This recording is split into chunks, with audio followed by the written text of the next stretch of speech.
Fellow Ambazonians, you are welcome to this show. Today is the day that Bareta News, for the first time, we are going to be talking about the Nera 12, our leaders, our heroes that were abducted from Nigeria. They were kidnapped, and there was some illegal cooperation with the Nigerian government, and they were sent away and carried away and dumped in the dungeons of La République du Cameroun. You are welcome to this show. Today we shall be talking with one of the survivors, one of the person who was lucky enough not to be sent to Cameroon. Today, Bareta News will be having a discussion with her to understand what happened and up to this day, what has been happening, so that we can have an idea of what has been happening in regards to the Nera 12. So you are welcome to this show. Please endeavor to share to your friends, share to everyone, so that all the questions you want to know, all the questions you had asked, we are going to ensure that we finally have an answer.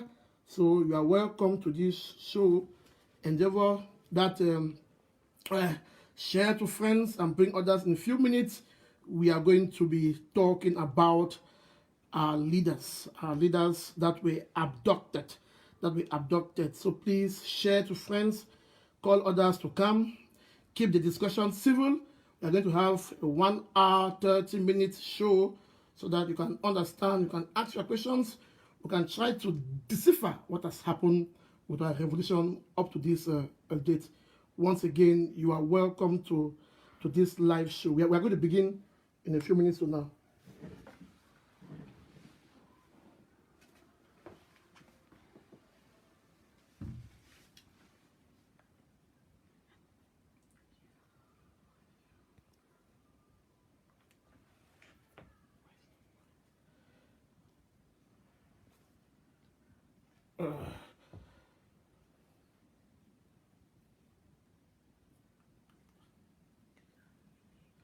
We're trying to adjust the screen to ensure that it is okay. We're trying to adjust the screen to ensure that it is okay. All right.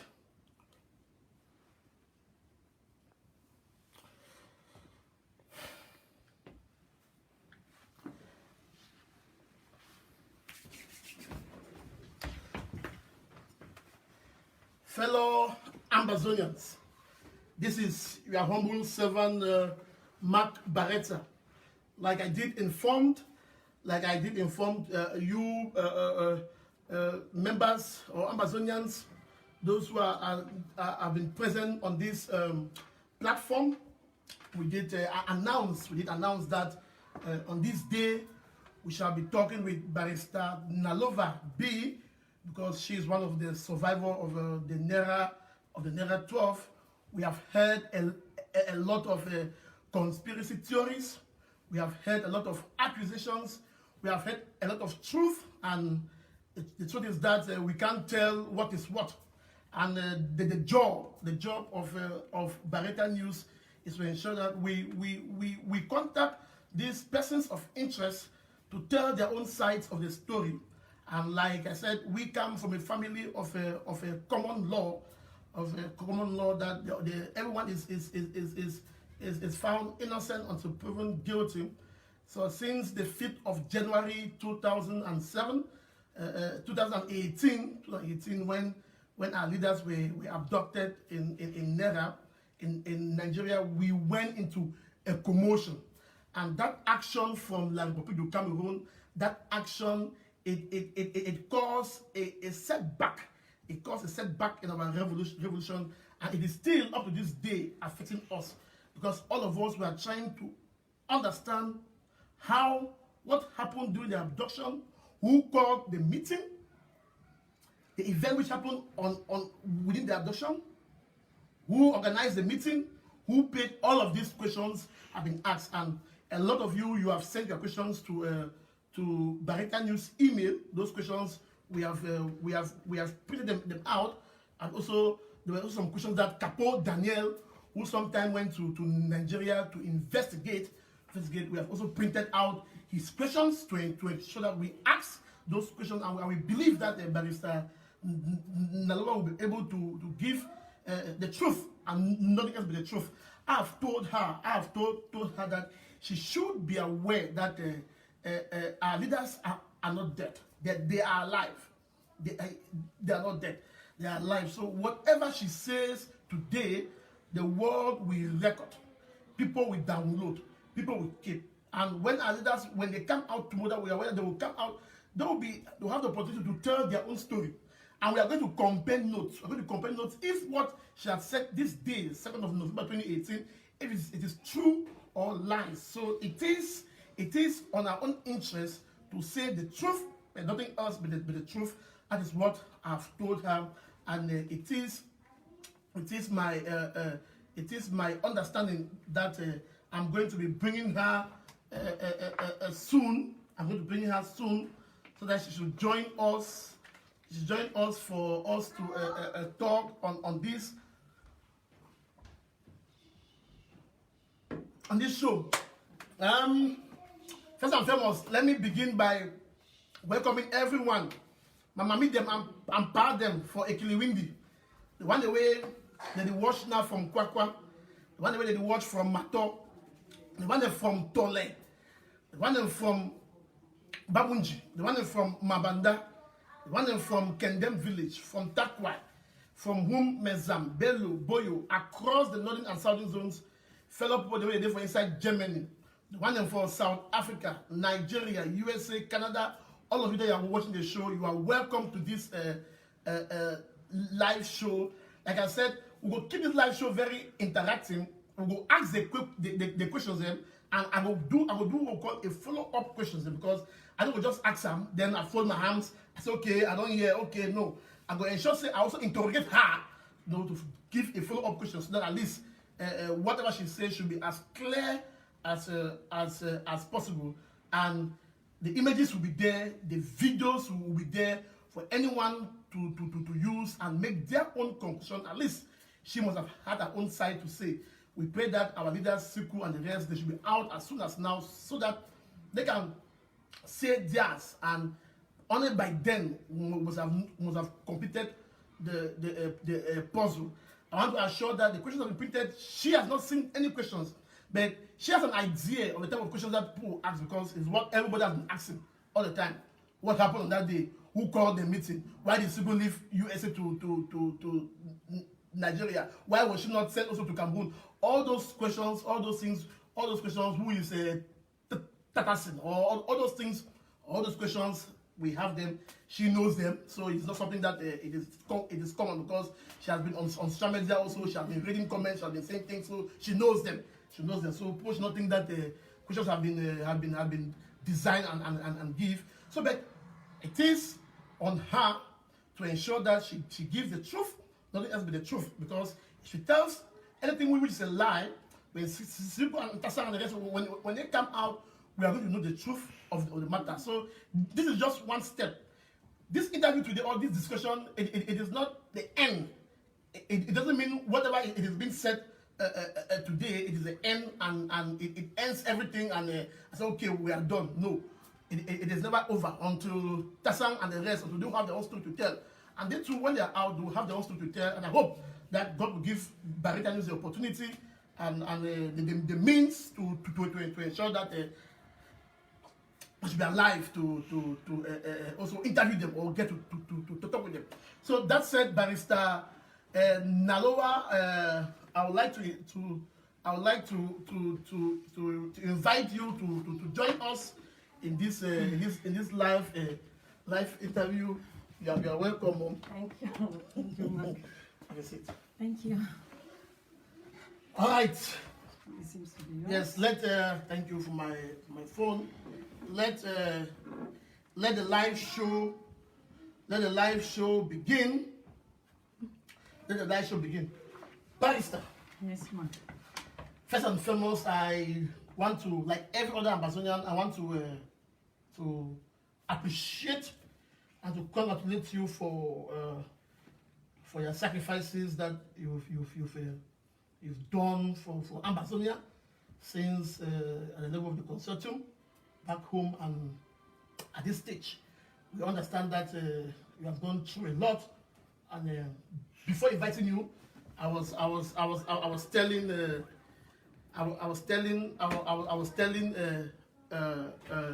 audience that I want that you say the truth, but nothing else but the truth. No political language, no games, because you should be aware that once Sisiku and Tassan and the rest, when they come out, they will have their own story. And if what they say, it differs from what you say, then Ambazonians will come for you. But if what they say corroborates with what you say,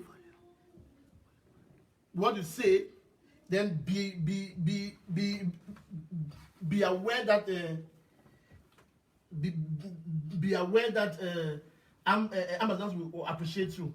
I don't know. Are people getting me, Ambazonians? Please comment. Do people get me? Is the volume okay? Is the volume okay? Can you get me? Volume?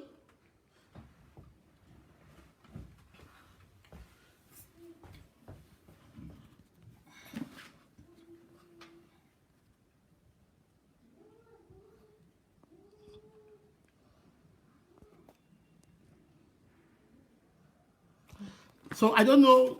Do you get me, please? Can you comment if the volume is okay? Please.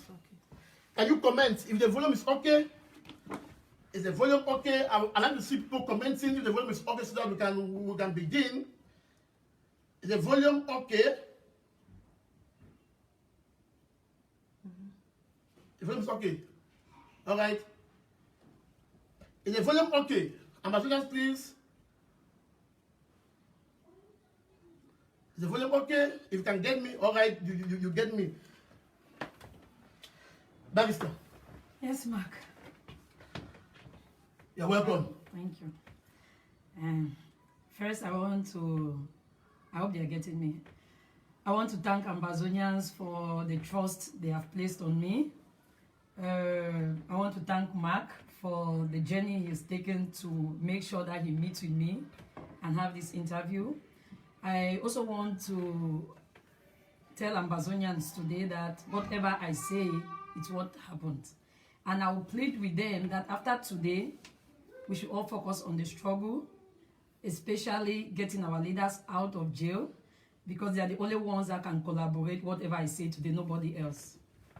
Now, after this interview today, I'm going to focus all my energy on making sure the world knows about those in jail. All right. Barrister, we're going to come to that. The first question that people are buzzing from what we got, people want to know, can you tell us who called the Nera 12 meeting?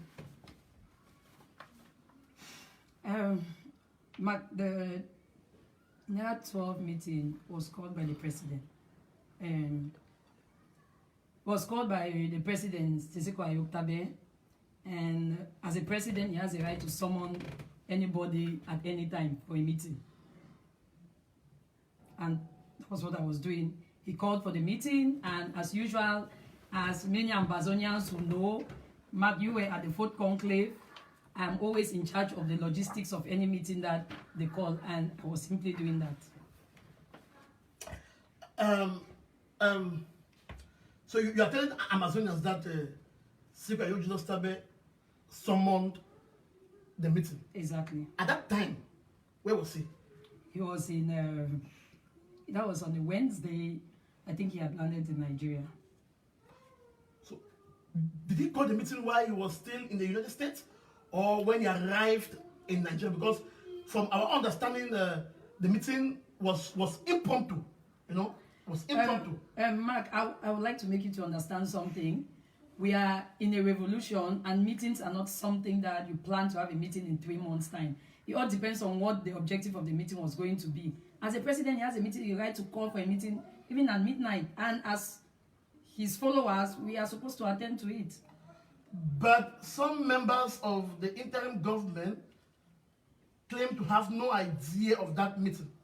Because from our understanding, it seems it was only those based in Nigeria who attended the meeting. Because we are trying to understand, why should a meeting of that caliber that brought people from different areas in Nigeria, Tasang left, I think Lagos, and so others left Abuja, coming for that meeting. Why is it that other members of the executive had no idea? Did they? Actually, at the time that he called for the meeting, he actually chose the people I was supposed to call, but it happens that all the people that I was supposed to call were all members of his cabinet.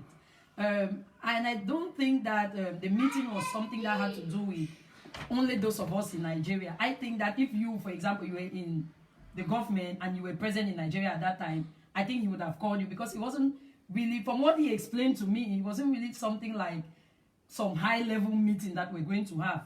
You understand? He just said, summon these people, we talk about the revolution so far, we kept our losses, where we have gone, we try to fix it, and all that. Then he now says to me, and since Milan will be coming, now Milan's own coming was before the meeting. That's Milan was supposed to be in Nigeria with or without the meeting.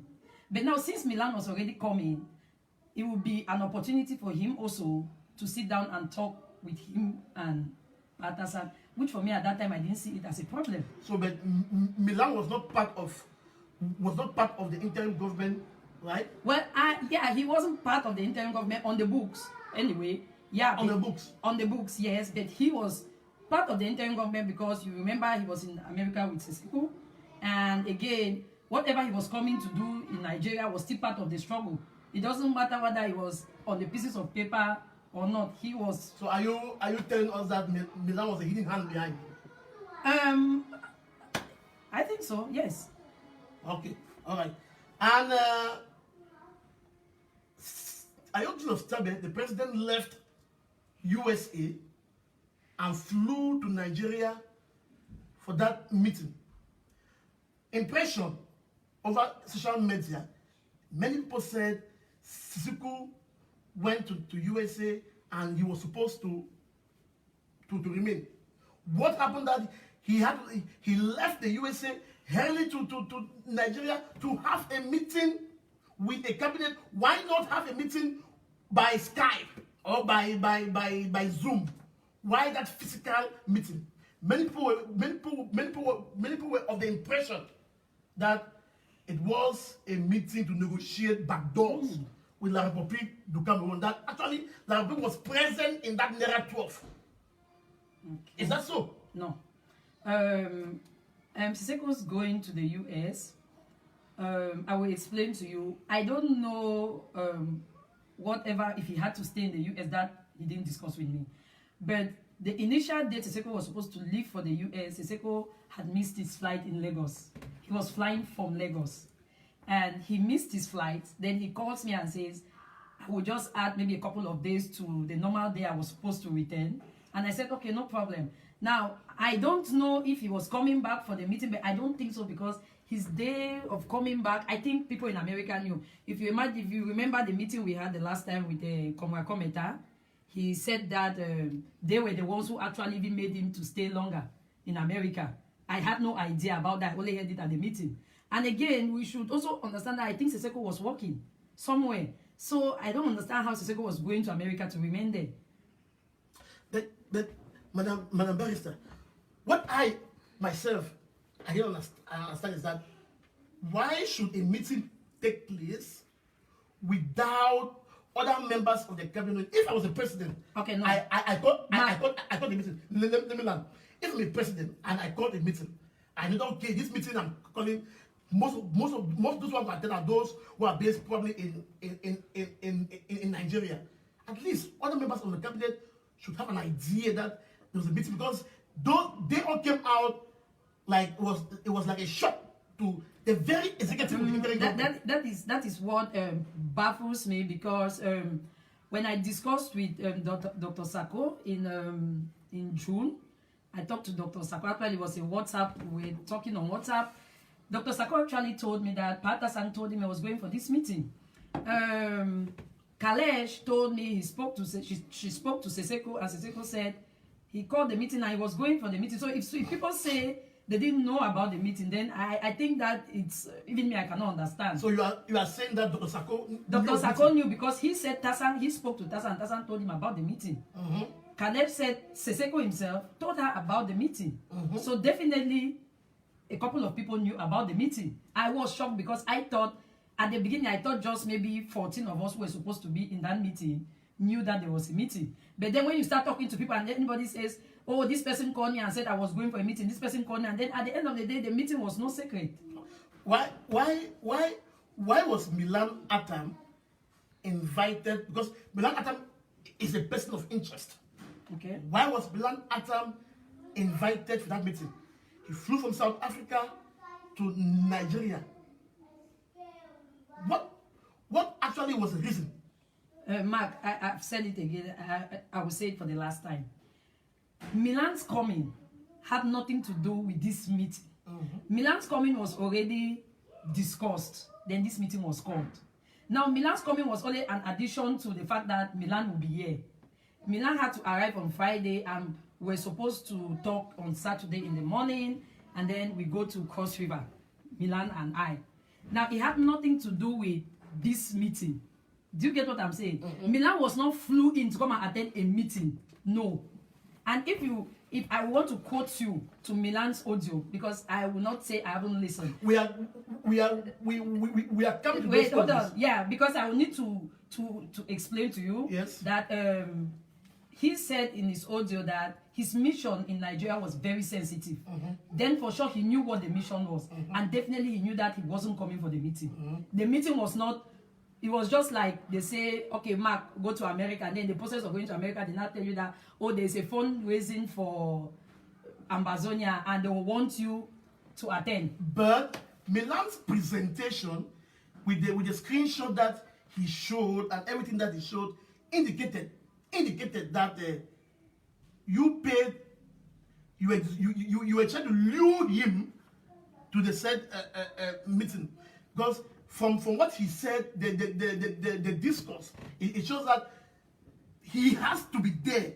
In fact, you forced him to be there for that meeting. So we want to know, why did you force Milan to be on that particular meeting?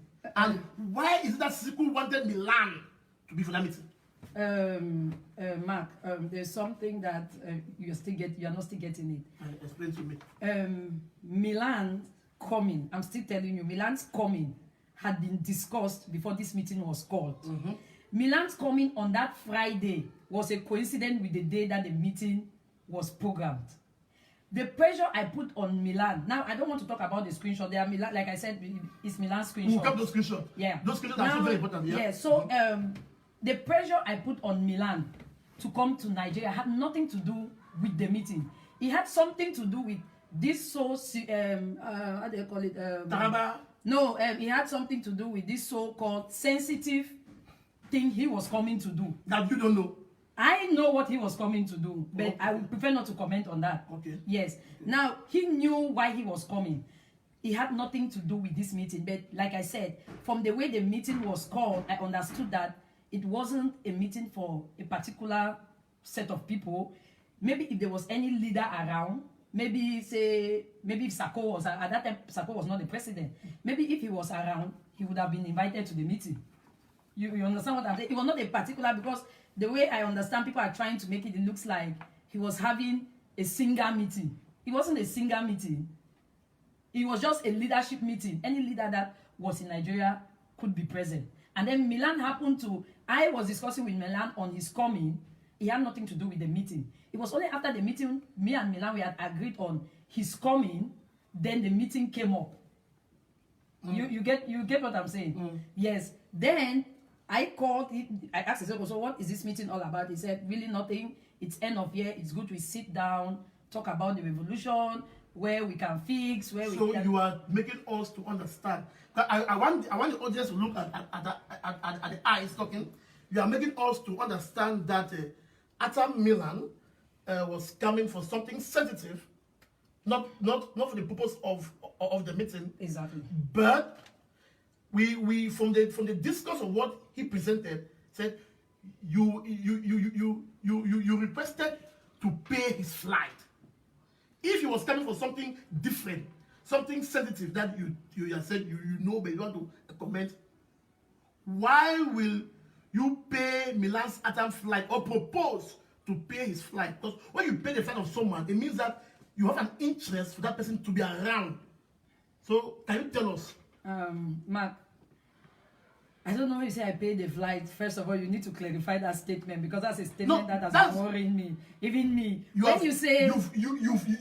watched his yes. When you say I paid his flight, yes, I paid, and I'll explain to you what happened. You know, it's long, but I can still remember some of the facts. Yes. Now, I had spoken to Milan, and Milan says that he first of all was like, he doesn't want to come, he doesn't want to do this. And I said, Milan, but these people concerned are under your charge. You know, anything that they do wrong that affects us who were living in Nigeria, you understand, it's on you. So when we had this discussion, he had another discussion with Seseko. There was a couple of discussions. You see, there's something about me, I will first of all tell you. You see, chatting on the phone is not my thing. I call people. I hardly do chatting. Now, I spoke to him, and he says, okay, he will see, he will look into it. Then he spoke to Seseko, and then Seseko now tells him, contact South Africa to pay. Then I call him. He says to me that Seseko have said I should contact South Africa, but I'm sure South Africa does not have money. That the coffers of South Africa are surely broke. Then me, who knew why I needed him so badly, Seseko knew why we all needed him so badly.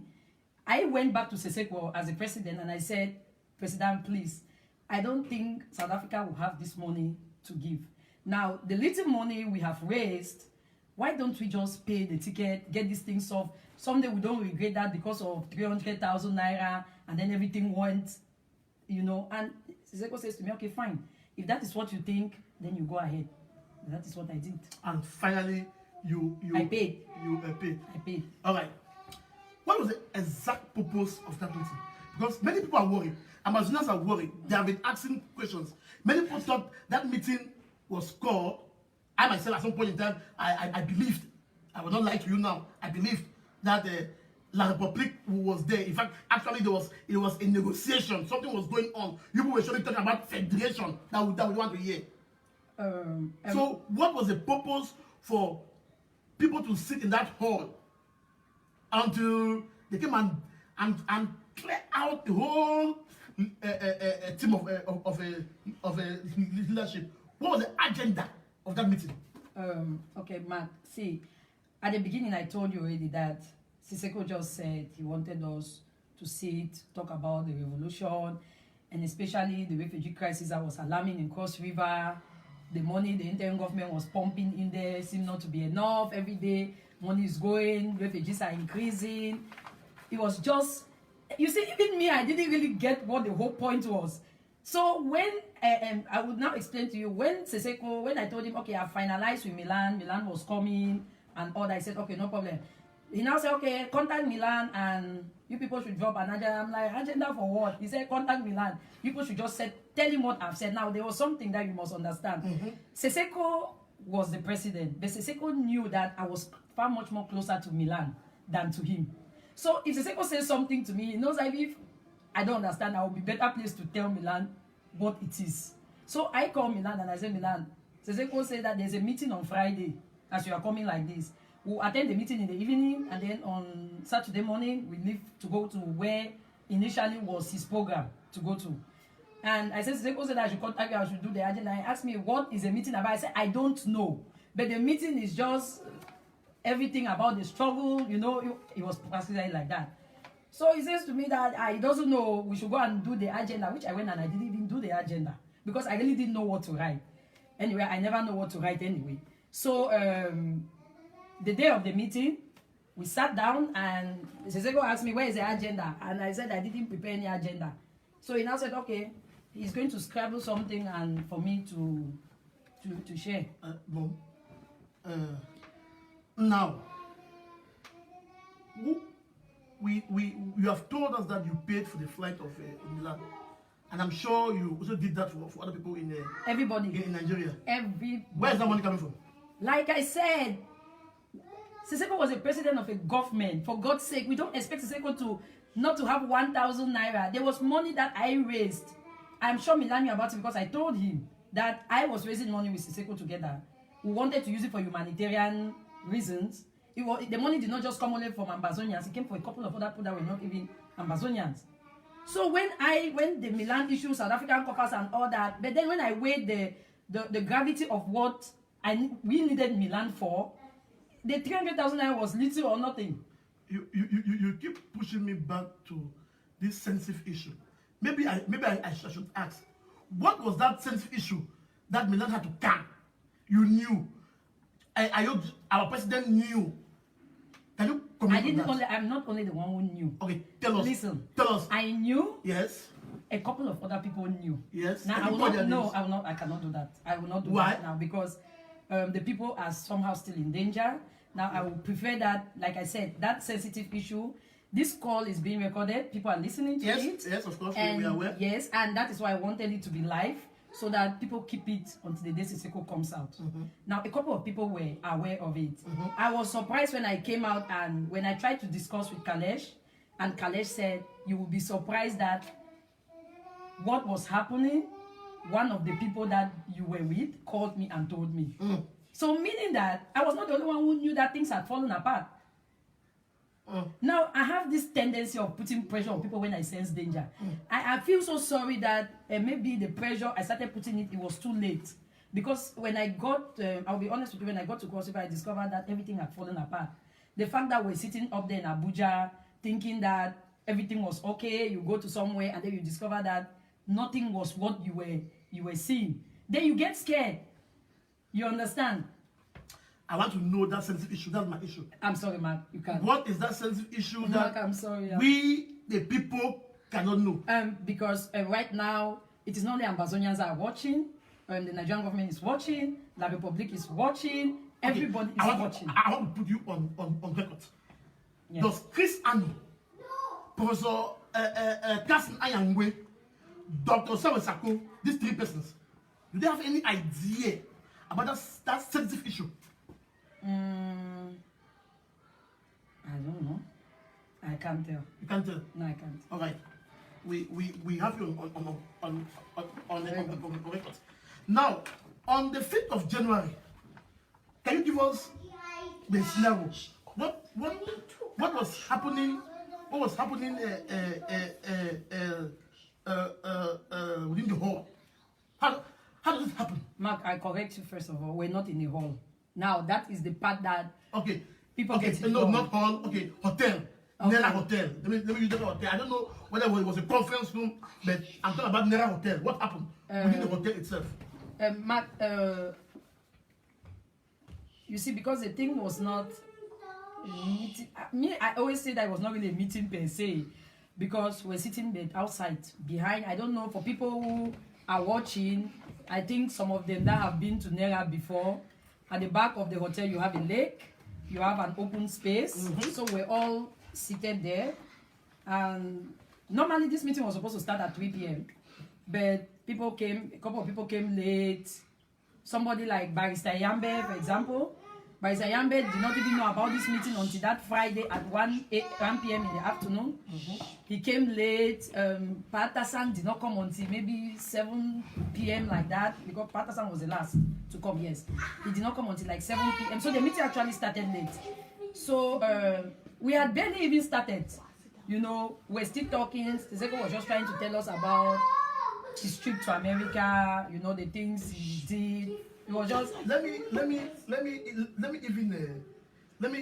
stop you there before I forget this question, because as we are progressing, we are progressing.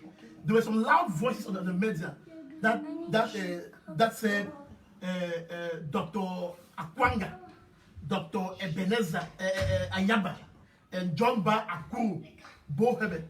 There was also some voices that said these guys, because they were against Ayodji of Stabe and the IG, these guys, they had an idea of that meeting. There were also some voices who said they may have plotted the abductions of Yaounde Ostabe. These guys, did they have any idea of that January 5th meeting? I mean, any idea as if that meeting will take place on that day? Mark, like I said before, that I, for one, I thought that this meeting was between 14 people. But then when I came out, and then this person tells you, A called me and said he was going for a meeting. B called me and said he was going for a meeting. Now, you begin to wonder who knew and who did not know. Practically, it means that it was not just the 14 of us who knew about the meeting. A whole couple of people out there knew about it. So I cannot say who knew and who did not know. Okay, all right. Take us back within the hall. What happened? There was no hall, Mark. Okay, within the hotel. Now, like I said, that Patasan was the last person to come. That was 7 o'clock or so. But I know it was a little bit dark. And then he sat down with, arranged 2 tables with chairs around. He sat there. The people was just telling us his trip to America. You know, he was a funny person, giving us, everybody was laughing. And then he now says we should order something to eat. People gave their orders, fish, some people wanted rice. So I was the one going, you know, that is always my job. I always do the buying and selling. So I went and ordered the things. Within that period also, I was answering phone calls from between Milan. The guy who was supposed to pick up Milan, Dr. Kimen's son also. He was supposed to pick up Milan and all that. So when I came back, I actually, oh God, I actually came back from one of those my errands, and I sat down. I was sitting, Seseko was on my right, and Dr. Fidelis was on my left. Yeah, so the moment I sat down, then everywhere went dark. Then there were these people with guns. I've never seen guns like that in my life, and they were not dressed in a particular way, like a uniform or something. And they said, everybody on this table down. So we all went, nobody will see a gun and don't go down. We all went down. They said we should not touch anything, no bags, nothing. So we stayed down. They took out the handcuffs, handcuffed me to Dr. Fidelis in the chair. Yeah, handcuffed all of us. Now I had my handbag with me. Of course, I'm a woman. I'm entitled to a handbag. So it was that handbag that they took a couple of people's phones, they put into the handbag, and then they took us to the car. Actually, there were cars standing in front of the hotel. They took us there. When we got into the car, they now removed pieces and said we should blindfold our eyes, which we did. So at that time, we did not still understand. Nobody understood what was going on and who were those people, because they did not introduce themselves. They were not in a uniform that you could say this is police, this is army, nothing. So they now came, they asked us who are those that have cars. Seseko on top. They now asked him what he had in the car. He said his black bag. In that black bag, he had a couple of documents, money, and all that. Said that it was in his car. So they went and opened his car. They took it out. They asked a couple of questions. Who were those that have checked into the hotel? Actually, there were 4 people that had checked into the hotel, if I'm not mistaken, because Patasan had not checked. The moment he came, because he knew the meeting was starting at 3, the moment he came at 7, he knew it was already late, so he just came directly to where the meeting was. Yeah. So they now took us. That was how we went. We now went to, you know, they drove a couple of, I don't know, you know, kilometers or whatever. Then they stopped somewhere, and they said we should start giving our names. So we're not giving our names. Then one of the guys said we should not worry, that they know who we are, that they just want to solve this problem without anybody. It's funny that they had to ask your name. That is it. Knowing the way that they were coming for a particular purpose. Exactly. They knew the place, the venue, and those that they were coming for. Exactly. So why were they asking? Why were they asking the names? That is what baffled all of us.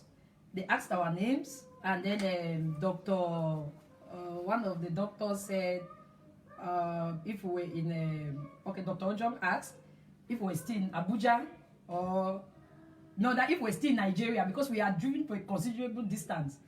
And Dr. Ojo asked, are we still in Nigeria? And one of the people said, shut up, for the distance that you have gone, you should be able to know that you are still in Abuja.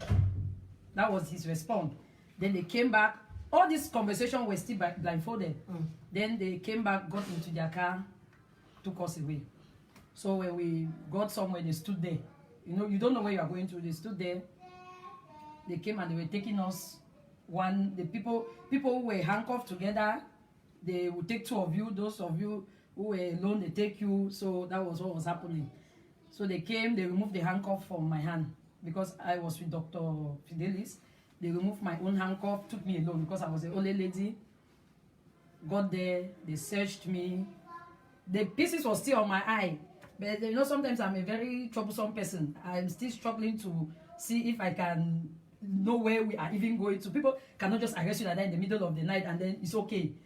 So somebody searched me. At that I didn't even know whether I was a woman or a man.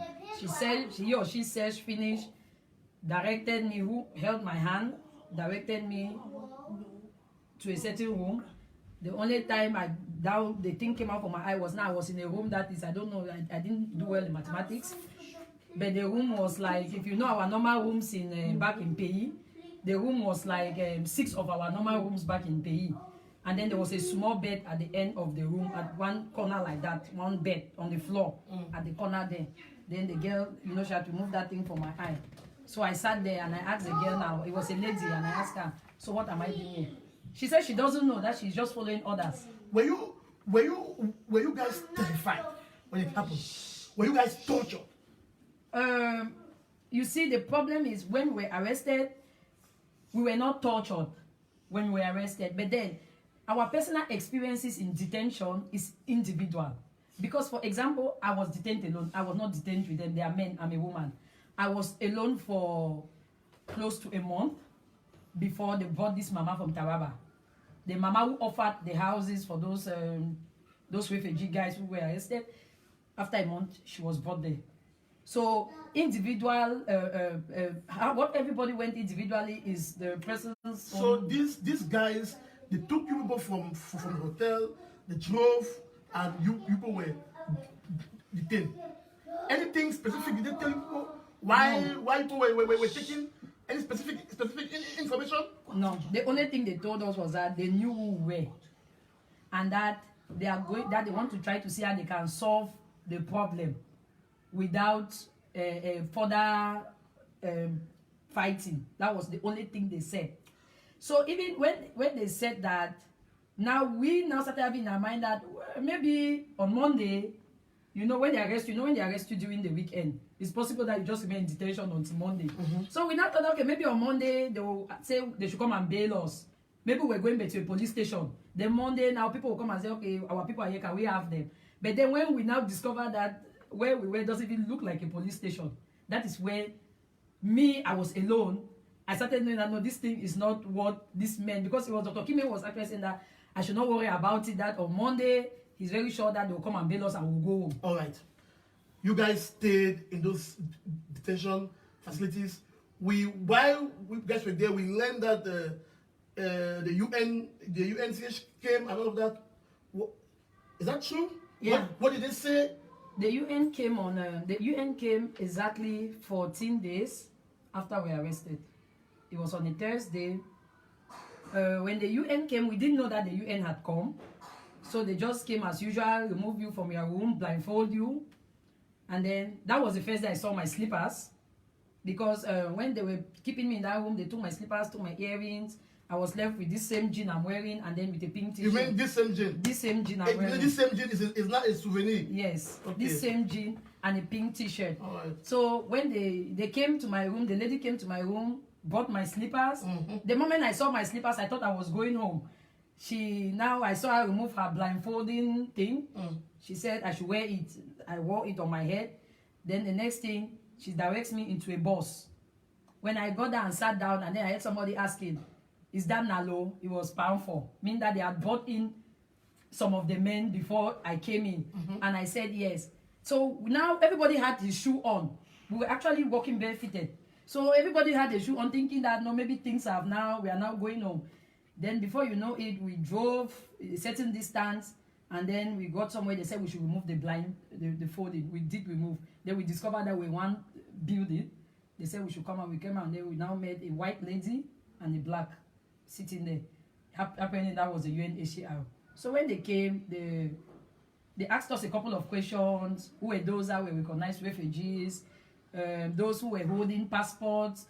what type of passport were you holding? Okay, we'll skip that. We'll skip that.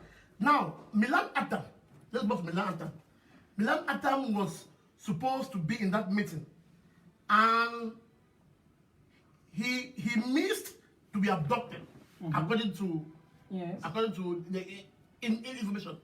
He was in that same hotel, and according to what he said, that he already when he came, he slept on the next day before information. So, can you comment on this? Some people are saying that Milan Atam planned all of these moves. That is why he arrived late, and the abduction, all of that. Mark, you see, I'm in no position to blame somebody for what happened. I'm in no position because I have my own questions also that I'm waiting for the people in jail to come out so that I ask them this. No, that's my own questions, just as you are asking yours. Now, the people in jail, I'm waiting for them to come out because I have my own questions also that maybe in our time that we spent there, maybe one of them might have heard something also, you know. For about Milan's coming, I have said, and I'm not going to change my language because I'm one of those people that I think Siseko trusted me because he knew that I always say what I want to say. You see, Milan actually, his flight from Rwanda to Lagos was actually delayed because I was the one who paid the flight. So what happened was, when the flight was, before Milan even called me to say my flight has been delayed, the bar, notification bar on my phone had come up already saying that Kigali, Lagos delayed for this year. Yeah. Now, about Milan staying in the hotel, now I'm not going to comment on that. I'll need Ambazonians to be the ones to comment on that. Now, people say, I've been looking a lot on social media, and people said I planned everything, and I asked one question, and I will need yes, they say, let me say it live. They say that you were used. Yeah. In fact, that you with the hand behind to plan everything. Yeah. That is why you survived from being deported or illegally transferred to Cameroon. Yeah, Mark, you are right. Now, I want Ambazonians to ask themselves one question. I don't have to talk. Now, when I came out from, I will go first. When I came out from detention, I had a conversation with Milan. And Milan gave me the impression that they were looking for him specifically. And I told him, Milan, no. Nobody was looking for him specifically, because if these people even knew who we were, all of us sitting there, they shouldn't be asking us our names. You understand? If there is an arrest warrant for 12 or 14 people, then they should be able to know who they are arresting. Maybe they came there to pick up 1 or 2 people who they knew, but they didn't know the group because they just arrested all of us. Meaning that even if my boyfriend was sitting on that table and he was somebody from America, they would have gathered him because they didn't ask us that those of you that came for this meeting, go out. And those who did not come for the meeting, stay. And I said, so nobody was looking for you. Then, again, I now hear Ambazonia saying, no, I'm the one who planned it. And I said, okay, fine. If I did plan it, it's simple. Milan came to that hotel. Milan slept there. That night we were in jail already. Milan slept there, got up the next day in the morning, went about his daily activity. Until later during the day. Now, if I was the one who actually planned it and was saying that, okay, I wanted Milan to come so that they should arrest Milan, it's easy. I would have just told the military people, Milan will finally arrive at 10 p.m., 11 p.m. People should go and bring him. But it didn't happen. He actually left the hotel. Or was I that stupid? We even sat in jail the day that the UN came. All of us were saying that, thank God that Milan did not come on time. But Milan gave the impression that he also was a target. They were also looking for him, and he maneuvered his way out of Nigeria. Mark, like I said to you before, I'm not going to say water in my mouth. I'm saying that whatever happened after Milan left the hotel, now I wasn't there. I was in jail already. But what I'm saying is this: if truly I wanted Milan to be arrested, Milan should not sleep in that hotel, break the following day, stay in the morning, while we are in jail. Then maybe later during the day, somebody comes and says that these people have been arrested. Then that is when he starts running. You get what I'm saying? So definitely, there is some mix-up somewhere that maybe Milan does not get it. And I was trying to make him to understand that our arrest, that when we look at it, because I will tell you, on Monday in the morning, they summoned us and they profiled us. So from every indication, maybe however this thing happened, the person did not give them the full information of what they wanted. Yeah. You understand? Because we were the ones that were arrested, and if Siseko is out there now, he will still tell you the same things I'm telling you. So you are telling Ambazonia that you don't agree with those who think that Milan was a target? Yes, I don't agree that Milan specifically was a target. Okay. I don't think I agree, because I am saying this in my own reasoning. The way we were arrested, and if they knew that Milan, if somebody had said 14 people were coming, right? Now they have arrested 12 people. Now let's say I was the one who sold them out. Of course, I was in my room alone. They could still come back to the room and say, we have 12 of you. Where are the other 2 people? You understand? Then I would just simply tell them that the other person is in the hotel. Go and get him from there. But the fact that he slept the following day and got up before later in the day, it means that for sure, maybe it was later that whoever that was in charge of the arrest now said. But how did they know that you people were there in that hotel at that time, on that date, at that hour? How did they know? How am I supposed to know, Mark? Am I an investigator? Tell us. Am I an investigator? Some people said you planted. The people who said that I planted it, you show me how I planted it. See, that's why I said that my own questions also are the same as you are asking, because, like I said, I thought that this meeting was between 14 people. I'm still telling you. Yeah. I knew that this meeting was between 14 people. If you have the chance to talk to somebody like if you have the chance to talk to Siseko when he comes out, because I know he'll definitely come out. I'll talk with you. Yes, if you talk to Siseko, Siseko will tell you that I'm one of those people that if you tell them that this cup of water, there's poison there, and he says don't tell anybody, there's no way I'm going to tell anybody that there's poison in that water. Now, if I ever knew that anybody knew about this meeting, if you had told me that people knew, I would have said it's a lie. I would have told you that it's a lie. But then when I got out, I discovered that A told B, B told C, C told D. How is it my problem? I know you're a smart lady. Let me put this to you. I know you're a smart lady. From what you've seen since your abductions and you are out reading social media, like an ordinary Ambazonian, tell me, where will your hand be going if you were to point that these were the persons or people that caused this abduction? Mark, I still say, who are you to accuse? Mark, I'm still telling you that I'm in no position to accuse anybody. I'm not. Within the Ambazonia setup. Yes, I will not accuse anybody, like I said before, and I'm still saying it. The final version, maybe of the story, that maybe even me, I don't know. When Siseko and the others come out, I'm sure that you ask them this question. Maybe they will have their own stories to tell. Like I said, I'm telling you my own story. You see, we're 12 of us. Each person can have his or her own story. Now, this is my own story. But I want to make sure that my own story can be collaborated by my 11 partners. What happened that Mangang was not in the meeting? Okay. We heard that Mangang was supposed to come. What stopped her? Mangang, I will tell you, this meeting was called, I think, on Wednesday, if I'm not mistaken. I sent Manga, I tried to call her number was not going through. I sent her a message, and apparently it shows that Mangang did not read, she didn't get the message. So it was only that day during the meeting had not even started, we were all seated somewhere else, not where they arrested us, because you know when people come for a meeting, they usually just sit in small groups. So we sat there, then Mangang calls Barrister Shufai.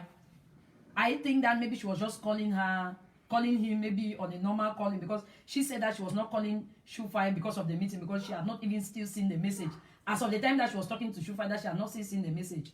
So Shufai was telling her that we are in a meeting and all that. Then he gives the phone to me. Then I say, I know I sent you a message, check your phone. You know, normal discussion. Then I send the phone to Siseko. Siseko says, oh no, we're in the meeting. And she asks, where is the meeting? Siseko says, Nera Hotel. Siseko tells her, Milan is running late, but Milan is coming. You know, Siseko said all that to her.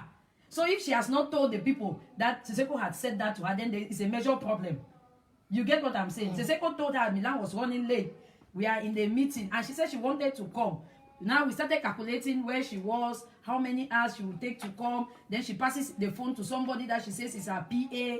a man, I don't know his name, passes a phone to that man. The man tells Seseko, no, she cannot come, that she can only come in the morning. Then Seseko tells her, no, you cannot come in the morning because this meeting is not a meeting to continue the following day. It was a meeting that was meant to finish that night. You understand? Yes. Yeah. So Seseko told her, no, don't worry, just allow it. When we finish, we'll brief you, whatever thing we said here, and that was it. So, in all of this story, that's all about Mangan. That's all about that's Mangan's own domain. That's how it ended. And other members within the interim government. Which members? Again, I already told you that I was asked to call the people that I called. If I was not asked to call Dr. Sako, I did not call him. If I was not asked to call Professor Yango, I would not call him. That's what I'm explaining to you. Oh, okay. But some people knew. That's what I'm explaining to you, Mark. You are not getting me. Some people knew, but they did not know from me. They are telling me A called me and told me that he was going for a meeting. B called me. So the problem now is, who do you start attacking when it looks like the meeting was not sacred? Were you pregnant? That's my personal life. Now, I don't think it's part of the abduction. I know, but news were going around. You know that when it happened, many people were talking that, oh, you were pregnant and you lost the baby. Unfortunately, for leaders like you people that were leaders as actually sometimes our private lives it intertwines. But they I want to know. Mark, you want me to answer you? Yes. I was pregnant. You're pregnant. Yes. And you lost the baby. When I went to the police station, yes. Okay. We are sorry for that. I won't go further to ask that who is the father, because now you can't be the father. No, because people were saying that it was Milan. Atta. And what did Milan say? He didn't mention it also. No, Milan didn't comment on that. Then I will not Ambazonia was saying that it was Milan. Then I will not comment also. Okay. Was it Milan? I said I will not comment. How did you survive from being illegally transferred to Cameroon? You and Dr. Ojo? Dr. Ojo. Yeah. Mark, before I answer you this question, I think a lot of us hold dual nationalities. I don't think I'm the only one with dual nationality. The day I left for that meeting. Now, this is a very interesting part. Yes. Because I've watched on social media people saying that, why did I leave with my passport only on that day? Now, sometimes I laugh. Now, they will have to understand also that I think Seseko's passport was in that bag that they took. Okay. So, why was Seseko with his passport in a meeting that he got arrested in? You see, people say things, I begin to wonder. Now, my Nigerian passport is like my identification card in Nigeria. Now, if you know Nigeria too well, national ID is not a call for consent. People don't even have. Then those of us who have the passport is our identification. Now, I will give you, there's this lady in America, they call her Ma Ann. Takuya something. I think she's a lawyer as well. In December, my daughter was very sick. My last child, she was very sick. And I called her and I told her that my daughter was sick. So she sent me $100. Then I called Kalesh. Kalesh now tells Dr. Kimeng to give me $100. So Dr. Kimeng brings me this $100 in cash, like in Naira form. Yeah, so I used the $100 that Dr. Kimeng brought. Ma Ann's $100 was still in MoneyGram. So when my daughter got better, the next day I left for Cross River. When I came back, we came back on the 2nd. 3 of us came back. Dr. Kimeng, Professor Awasom, and myself, we flew from Calabar to Abuja.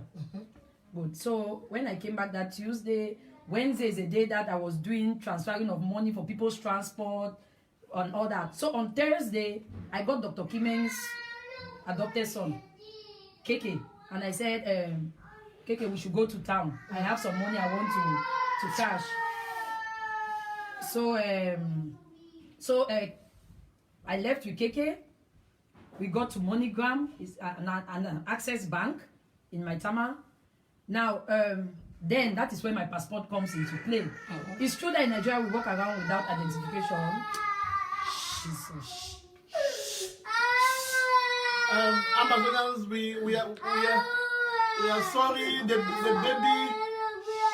baby is disturbing. Let me get to them. You can keep talking, please. Okay, so on that Thursday, I got Keke. I said Keke should see me off to cash the money. That's the $100. Keke and I went to an Access Bank that was in Maitama. We cashed the money. Then I needed my passport because to cash the MoneyGram, I needed a form of identification. Now, the only identification I had was the passport. Now, my Cameroonian passport could not serve as an identification because in the Cameroonian passport, I had no valid stay in Nigeria. So I could not use it to cash money. So I had to use my Nigerian passport. So when I got there, I cashed the money. The money went, when I took the money, I asked them to send the money into my bank, to deposit it into my bank account, which they did. Which after this interview, maybe if Ambazonians will like to see, because I'm one of those people that I don't like to be saying things and sending things out because it doesn't make sense to me. I can still send it out for people to see. So that was on Thursday. After we cashed the money, we went to a couple of places. We went to the Nigerian Bar Association where I had to go and pay my bar dues. We went to a couple of other banks to pay some things. I was actually with Keke, and I'm glad Keke is still alive because he will be there to collaborate. We paid all those things. Then got back to the house that day. That was like almost 4 p.m. And I told Keke, this visit, we will only go and deposit at the Nigerian Bar Association on Friday because it was already late. I had to deposit because what happens is that when you pay your bar dues, Supreme Court dues and all that, you take it to the Bar Association. To cut a long story short. Wait, Mark, wait. So the next day was Friday, which I was supposed to naturally wake up in the morning and then go to do my depositing things and then go for the meeting at 3 p.m. But then when I got up on that day, Dr. Kimen calls me and says, please, the bushmeat and the plantain that we bought from Calabar. Hey, Mark, no, I will say everything. Dr. Kimen says the bushmeat and the plantain, which we bought from Calabar, can you please prepare it? I will come with pan 4 and we eat before we go for the meeting. So instead of me to wake up that Friday and start going to the bar, to the Nigerian Bar Association, I had to prepare the plantain. I was even still preparing the plantain. When Dr. Kimen came with Gima, when he came, he said I was not even ready. And I told him I'm still cooking. He said, okay, they were going to leave me. And I said, no, they cannot leave me. So I went into the room. I was wearing this, our normal kaba. This is our Ambazonian kaba. So I went into the room, changed, wore this jean, and then my pink t-shirt, took my slippers. You know, I always used to walk in Nigeria like a madman. I put on the slippers, it's almost like 2 rope, carried that handbag. Then my passport was still in that handbag. All right. So, wait, Mark. So I took everything with me, and that is how I followed Dr. Kimen. Now, I want to make this, I want to draw people's attention to this also. Mark, don't interrupt me. Now, it is true that Dr. Kimen, Pound 4, a lot of them did not know where that meeting was holding. That is very true. Why is that? That is not the fact. I have organized, I don't know how many conclaves, 3 conclaves or so. Even Mark, you sitting here, you came to the 4th conclave. You saw how we were doing it. If not that you people came to cause trouble. You came to cause trouble? Yes. Me? So, Dr. Kimen did not know where the meeting was, and that is how I like to keep it like that. Because me, I knew where we were. I knew the level of diplomacy that we had done in Nigeria. Whether the diplomacy was enough to keep us away from the lion's den or was not. So I always try to keep things in check. So when Dr. Kimen came, they took me. We left. We went to Dr. Kimen's house. They parked the car outside. They went and bought out Pound 4. Pound 4 came and entered the car. And then Pound 4 now asked us that, so where are we going to? And I said, Nera Hotel. And Pound 4 said, this small girl, you are always doing this to me. That is not during the first conclave, second conclave. I said he was going to one state like that, only for him to discover that he was going to the same hotel that he went to during the first conclave. That I should stop doing this thing I'm doing to elderly people. And he said it like that. All of us laughed. It was, you know, it was a funny thing. But then you come and sit now, you start hearing people saying that I trick people to go for a meeting. How can I trick people to go for a meeting? We'll come to that.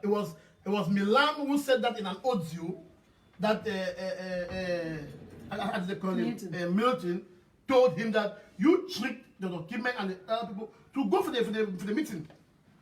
And you, You answer me this question. The meeting that Makongo called, what did Milton say? You answer the question to Ambazonians. What did Milton say? You were in that meeting. Milton said he never mentioned that. Milton said he did not tell Milan, tell Ambazonia what Milton said. That he never told Milan that I tricked anybody. That he said that in the presence of 2 witnesses. That he only told Milan that I said that I don't know what happened because nobody knew the initial venue of this meeting. Okay. That was Milton's point. All right.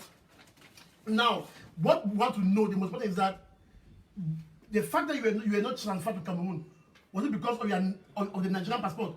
Yes. Now, some people are asking, you are in Nigeria for just few months, not up to a year. How long did it take you to have a Nigerian passport? Mark, you see, the problem is I have not called anybody in America to ask how you got the American citizenship. Yes. I haven't called anybody in Europe to say, how did you get your citizenship? Now, I'm a Nigerian citizen, right? Now, it stays that way. If people have their proof because I have a Nigerian passport, that is why I sold out our people, then it's fine for me. But for sure, Seseko knew I had a Nigerian passport. The 12 people that were arrested knew I had a Nigerian passport. It was no news. In fact, what am I even talking about? I think even you knew.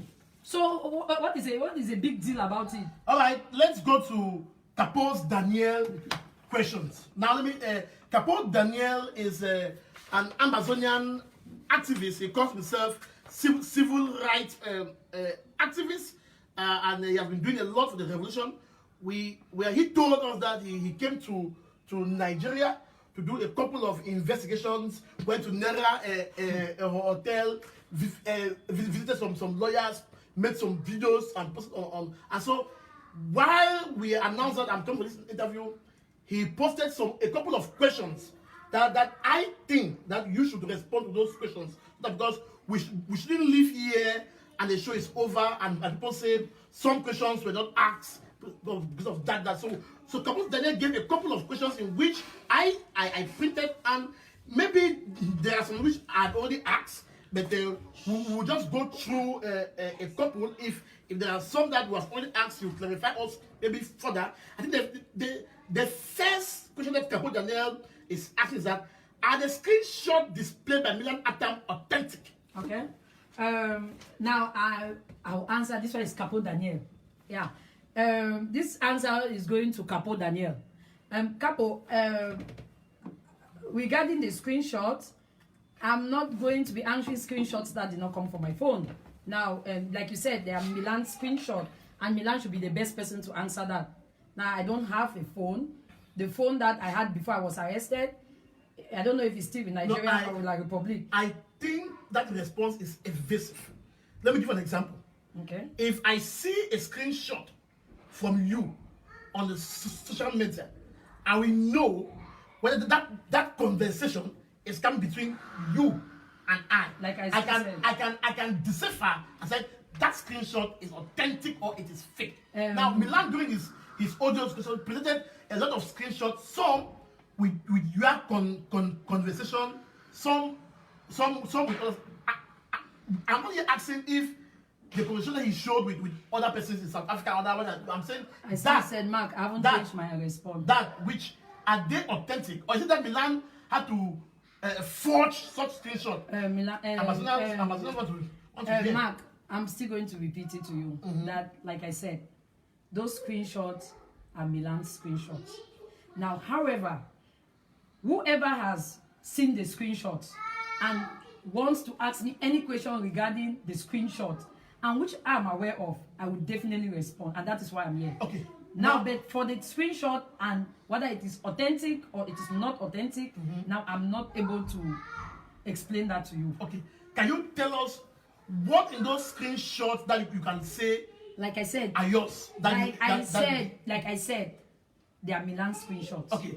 Let me now ask this. From the screenshot, Milan said there was a point where you asked him to buy something in South Africa. Blender. Is it blender and to bring and is it true? Yeah.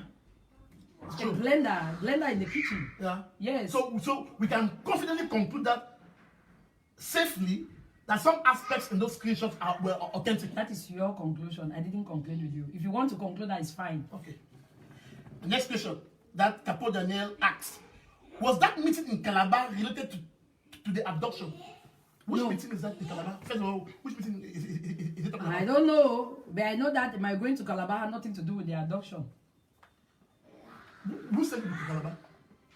What was in Calabar? A lot of things were in Calabar. And don't forget that we're going there for the refugee end of year party. You know, the party. I saw one video like that. Yeah. Exactly, we're going there for the refugee party, and I had other things for the president to do in Calabar. Like? Sorry, I can't say that. Was Sissoko aware of the meeting? The meeting where? Which of the meetings now? Calabar. Of course he was. Is it also related to the Taraba boys? Or that is different? No, it had nothing to do with the Taraba boys. Capo Daniel again asked, who told Nalova to organize the meeting in Nera? I already answered that question. I told you that Sissoko did. Did Sissoko have any intention to remain in the USA? Like I said, I'm not supposed to be the one to know if Sissoko is remaining in the US or not. Did you lie to Milan that Sissoko asked him to make the agenda of the meeting? No, I didn't lie. Because Sissoko is still alive. It seems that is what Milan said in one of the petitions. Me, I don't know. Just ask the questions. Did you lie to Milan that Sissoko asked him to make the agenda of the meeting? No, I didn't lie because Sissoko is still alive and someday he'll watch this. So, did you in any way put pressure on Milan to come to the meeting so that he could be arrested? Don't laugh. You see, the problem is I don't laugh. If you have known me for quite a while, laughing is something that helps me to cover my suffering. You understand? Yeah. I don't understand why they should be asking these questions. I think is that what Milan said? That I put pressure that he should be arrested? Yes. Okay, no, then I'm going to... He was put on... I think if I watched that position, he said... What we did, it was like a pressure for him to... That's the inspiration. Because, let me tell you, the inspiration from Milan's position is that you put him pressure, like he said, Kimen and others were deceived to come. And so you were also putting him that pressure. He couldn't understand why you were putting that pressure. Okay. So let me say this. My own interpretation is that from what Milan was saying, that you are at the center of the abduction of Yaounde and his team, and you pressurized him to leave South Africa and come. And that is why Capo is asking you if you did put any pressure on Milan to come to that meeting. No. Point of correction. I still say in Mark. I put pressure on Milan. I think the pressure was even late. The pressure was late because Milan was not, like I said, Milan was not coming for the meeting. By the time that me and Milan were talking about his coming, there was no meeting. Don't you get it? When Milan and I were talking about coming to Nigeria, there was no meeting. This meeting was only called after me and Milan, we have had the conversation of Milan is coming to Nigeria. Are you not still getting what I'm saying? What role did Derek in South Africa play in persuading Milan to come to Ghana? Derek. Wait, before this question, before you ask this question, I don't know. Ghana and Nigeria, how is it related? No relation. I want to understand. No relation. So, what is Capo referring to? I don't know. I will answer the question now. What role did Derek in South Africa play in persuading Milan to come to Ghana? Okay, I'm going to... This Ghana issue is something that we need to take it step by step. Tell us. Yeah. Now, I was heartbroken when I listened to the audio and Milan says I was calling him in Ghana so that they should arrest him. Now, yes. Okay. I wasn't heartbroken because he was afraid that they might arrest him, but the fact that he knew the truth of what was going on. Now, I will explain something to you. When I came out from detention, I will begin from there. Milan and Mangang, they had made arrangements. I will need you to allow me to talk. No, talk. Yeah, they had made arrangements for me to travel to Liberia. Okay. When I came out, I said I was not going to go to Liberia. Not because I did not appreciate the fact that they had my back to make sure that I was safe. Not because they had my back. I was really happy that a couple of people really had my back and all that. But then the part that you cannot make a plan without a plan B. Sorry, let me change my seat. So, Mark, you cannot do a plan without a plan B. You understand? Now, Milan, in their plan for me to go to Liberia, they did not know that within the time that I was abducted, they were going to come and search my house. Now, in the course of searching my house, the Nigerian passport was already with them. The Cameroonian passport, which was in my house, together with the passports of my kids, was confiscated. Now, I didn't know that those things were still in my house because I knew that the moment I was arrested, maybe those that were out around there, they were going to take the necessary precaution. But when the police went to my house and took all those things, I was like, how did they even allow those things there for the police to come and take? Now, how do I go to Liberia? They said I should allow my children and go. I said, no, I will not do that. I allow my children in Cameroon. Now, in Nigeria, again, Cameroon is better because I have my aunts and uncles there that will take care of them. What about Nigeria? How do I leave them in Nigeria? What if I go to Liberia and nobody is able to come back for the children? What happens? I will not. And I told them point blank, I will not leave my children. And I said, but however, I alone, I am an expert in smuggling myself. I can smuggle myself and go to anywhere I want to go to. And I told them I have a travel ban. It was not only me who told them. The lawyer knew I had a travel ban. Everybody knew I had a travel ban. But however, I can always go to where I want to go to alone. But to carry 3 children across how many borders, it is something that I'm not ready to do. Because this time they will not be arresting me for being an Ambazonian. They'll be arresting me for child trafficking. So when I said that, Milan said no problem. I didn't know that maybe the people arranged it, they were thinking their own in a different way. See, me, I'm a mother. As much as I have a different heart, that most men always say that I'm like a man, but there are certain extent of things that once I get there, I should be able to toe the line. Now, I could not leave those poor children again. Then, not to talk of the fact that the day we're being released at the police station, the police was already saying it in front of me and everybody that if I think that I will run to Ghana, then I'm fooling myself. The following day they are telling you that you should not run to Liberia. How are you going to run when you already know that they are telling you that if you run to Ghana? Now you don't even know whether the people that you told them about the plan had already told somebody else. So the only thing I had to do was manage my own security on my own. All right. Hold on, I'm not done, Mark. You want me to tell Ambazonians? Yes. That's what I'm saying. I'm doing. So somebody calls me from Ghana and says, okay, I'm in Ghana and do you want to come? I said, I can come. He said, where is your passport? I said, no passport. Don't worry about how I will come. I will come. Don't worry about it. So the person said, okay, no problem. So I left to Ghana. When I got there, this person introduces a friend. That's like, you are in Ghana. You know me. Then you have a friend. Then I now start telling this your friend that, look at me something. I'm coming from jail for something. I didn't do anything, you know. And then the Ghanaian guy starts asking that, what is the problem? Then I start explaining to this Ghanaian guy. And he says to me that he has been seeing this thing on social media, but he doesn't really know what is really going on. That but he has somebody that can help us. Then he takes us to this lady. And he says this lady is somebody that can introduce us to so many people and all that. He takes us to this lady. We went to the lady, we spoke to the lady. The lady now introduced us to a couple of people. Do you understand what I'm saying? A whole couple of people. She introduced us to them. So if you can see, there were some 3 videos that came out from, there's one guy, Ben Muna. There's another one, Ben Muna. He's the chairman of one political party in Ghana, NPC, something like that. In Ghana? In Ghana, yeah. He's having a live talk with Silas on Sunday. Same name with Muna in Cameroon? No, not Muna. That his own is Mornah. Okay. Yeah. So this guy introduced us to a couple of people. Then now introduced us to the person managing Pan-African TV. So they had with a couple of civil society leaders. So we had a couple of meetings. I didn't go to Ghana once or twice. I was always going there, but I cannot tell people that I'm going there because now I'm managing myself. So they now started telling us about strategies that Ghana has its own politics. In Ghana, you don't start from the top, you must start from the bottom, because it is their people that who push their government to act. But if their people don't even know what is happening, their government cannot go and put its mouth into something that the people don't know about. So they started explaining me strategies, and I told them that, look, this thing, I am not this type of person. Me and strategies, we don't meet.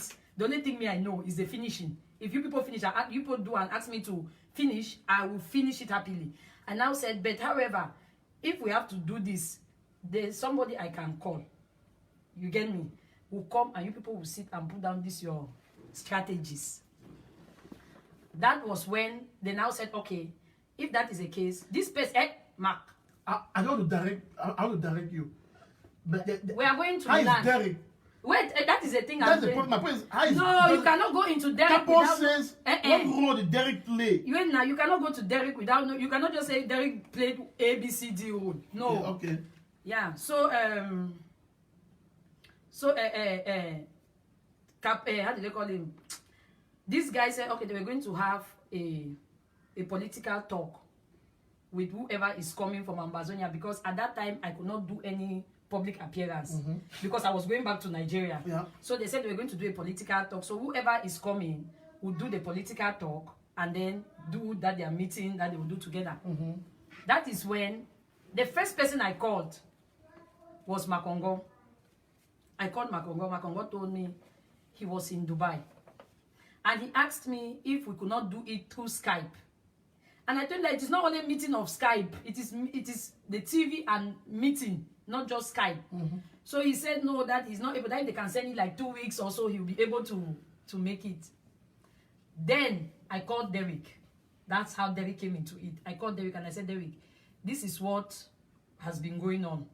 Is there any way, it was Derek I first of all asked, is there any way that you can come and do this meeting and this show? And Derek said, no, that is not possible for him to come. Then I called Milton.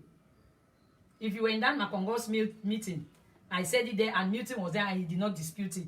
Then I called Milton and Milton said, it was a great idea. He was going to talk to the IG and then whatever the IG says and all that. Then Milton comes back to me and says that, oh, he cannot come. That if that he's afraid that his security in Ghana is not guaranteed and all that. I said, okay, no problem. Then Derek now tells me, call Milan. Are you getting me? Derek now says, call Milan. So I called Milan. And then I explained it to Milan. And I told Milan, asked me that, so is he coming to Ghana only with only for the interview? I said, no, the interview is a smaller part of the whole business. What was this, before your abduction or after? After my abduction. After your abduction? Yes, this is after my abduction. Yes. So I now tell Milan that, no, this thing is not just about the interview. You have to meet with this. So after your abduction, you were still busy with the yes, with Milan? Yes. So Milan now says, okay, he's going to contact his office and all that. Then he calls me back and says that he cannot make it. That's what he said. I didn't think anything because for me there was nothing. So I called this guy, this Ben Muna guy, and I told him that that really there's nobody that is going to come for this strategy, this meeting or whatever it is, because everybody seems to be very busy. However, I can get somebody that will do the show.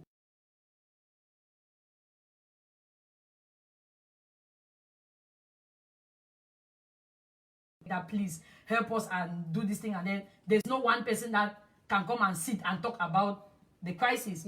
Then I contacted Pen Terence in jail. Yeah. I contacted Pen and I explained it to Pen and I asked Pen where that if he knew anybody that could do the interview stuff, who is in Ghana, that could do the interview stuff. So I'm not finished yet. So Pen now says that okay, that he will check Akere, the ECOWAS ambassador, if I'm not mistaken. He will check with Akere. Akere was in Ghana. So he calls Akere, talks with Akere. No, normally now it's not supposed to be me, because if it's me now, Akere will say, I wonder they should kidnap him. So I'm not finished. Barista, Mark, leave me alone. I know. The question I'm asking is that you have. I want you to just highlight only the point of Derek. So Derek only came at that point. This is Capo's. You're answering Capo's question. It's Capo I'm answering. Yes, Capo, they have a lot of. I know that Capo wants to hear more. He has a lot of people that will read out here, and maybe there are some that to call Milan. So you go to Derek. Yes. Yes. Then Derek said, call Milan. That is what Capo wants to do. So now we move to the next. Was the meeting in Nera involve the people? They had a second meeting in Calabar. You are going to Calabar again now. Yes, it is Capo's question. There was nobody in the meeting in Nera. We're just 12 of us. It had nothing to do with Calabar. This meeting. No, he is asking that meeting, did it involve anyone from Calabar? Like I said, that people had a second meeting. Like I said, Calabar and this meeting are two different people. Was Tatterson involved in any shape or form? Who is Tatterson? That is what you have to tell us. I should be asking you. Who brought the name? I don't know who Tatterson is. Okay.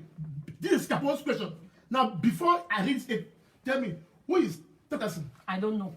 You should ask Capo who brought the question to you. Okay. So let's put it on record. I don't know who Tatterson is. Let me read this question. It should go on record. Yeah. Was Tatterson involved in any shape or form related to the Calabar and Nera meeting? No, because I don't know it. Who told Nalova to pay for Milan's Atam's ticket and where the money come from? I already answered that question, Capo. Can you give us a summary? Just like I said, one line about that. Like again? I said, Seseko did. Where did the money for the 34 rooms came from? 34. 14 rooms. Mark. 14 rooms. Mark, first of all, Mark, you have to leave me alone. Because after today, I don't want to discuss this Nera issue with anybody. That is why we have over 1.8 people watching now. That is why we are clearing this so that after this you can move on. That is why I'm making sure that every question that, because I don't want after this I don't want after this show people start asking why was it not asked. So you have to do everything possible to I know that tomorrow Siku will come out. So if you lie today, Siku will disprove you. If you tell the truth tomorrow, Ambassadors will hail you. So now your job is to do your conscience justice to say what you know is as the truth. Exactly. So let's move on. Where did the money come from for the 14 rooms? Mark. This is a Capo's question. Okay, Capo, I know he's watching because he said he was going to watch. Yes. Capo, I didn't keep 14 rooms. First. And I will not just want to say I did not keep 14 rooms. I will want to tell you why they couldn't have been 14 rooms. Now, this meeting was supposed to end the same day. It was not a meeting that had to stay for the following day like a conclave. It was not a conclave. The only reason why we had booked those rooms was because if the meeting had gone into the night and people that came from afar, like Patasan, Dr. Ojong, and all the others, would not be able to return to their towns on that day, so they were supposed to leave the next day in the morning. Now, I had reserved, if I'm not mistaken, 6 rooms, and I'll tell you who those 6 rooms were for. It was for Milan, it was for Dr. Ojong, who came from Calabar, it was from Shufai, who came from Benue State, it was from, I need to remember those names, it was from Dr. Cornelius, who came from, I don't know other, Kwara State or Kano, somewhere like that, Dr. Orok, the other Dr. Egbe, who came also with Dr. Cornelius, and for Patasam. Those were the 6 rooms that I reserved. And I paid 84,000 naira for those rooms. Now, the only person I could have reserved a room for again was Mangang, because I knew she would be coming from afar. But at the time that I was paying for those 6 rooms, Mangang had not replied officially to my message that she was coming or she wasn't coming. Now, for the rest of us, we all lived in Abuja. I live 3 minutes from Nera Hotel. Seseko drove from his house to the hotel. Eyambe from his house to the hotel. Dr. Kime and Papa from their house to the hotel. How do they call? Dr. Fidelis lives in Abuja as well. He left from his house to the hotel, so definitely they didn't have rooms. Why did you take extra steps to ensure that Atta Milan was part of the meeting, despite the fact that Milan had told Siku that he is retiring and had expressed his reluctance to attend? Like I said before, Milan did not express reluctance to attend a meeting that at the time we're talking about, there was no meeting. Mark, you're not still getting the point. When I was talking I am reading questions sent to me. When I was Ambazonians. Ambazonians say, when I was talking to Milan, there was no meeting There was no meeting at that time. Milan knew why he was coming to Nigeria. He said it in his audio. I listened to it. He said his coming there was very sensitive. So there's no way that he knew that it was a sensitive mission. Then now he doesn't know why he was coming. I don't get the whole point.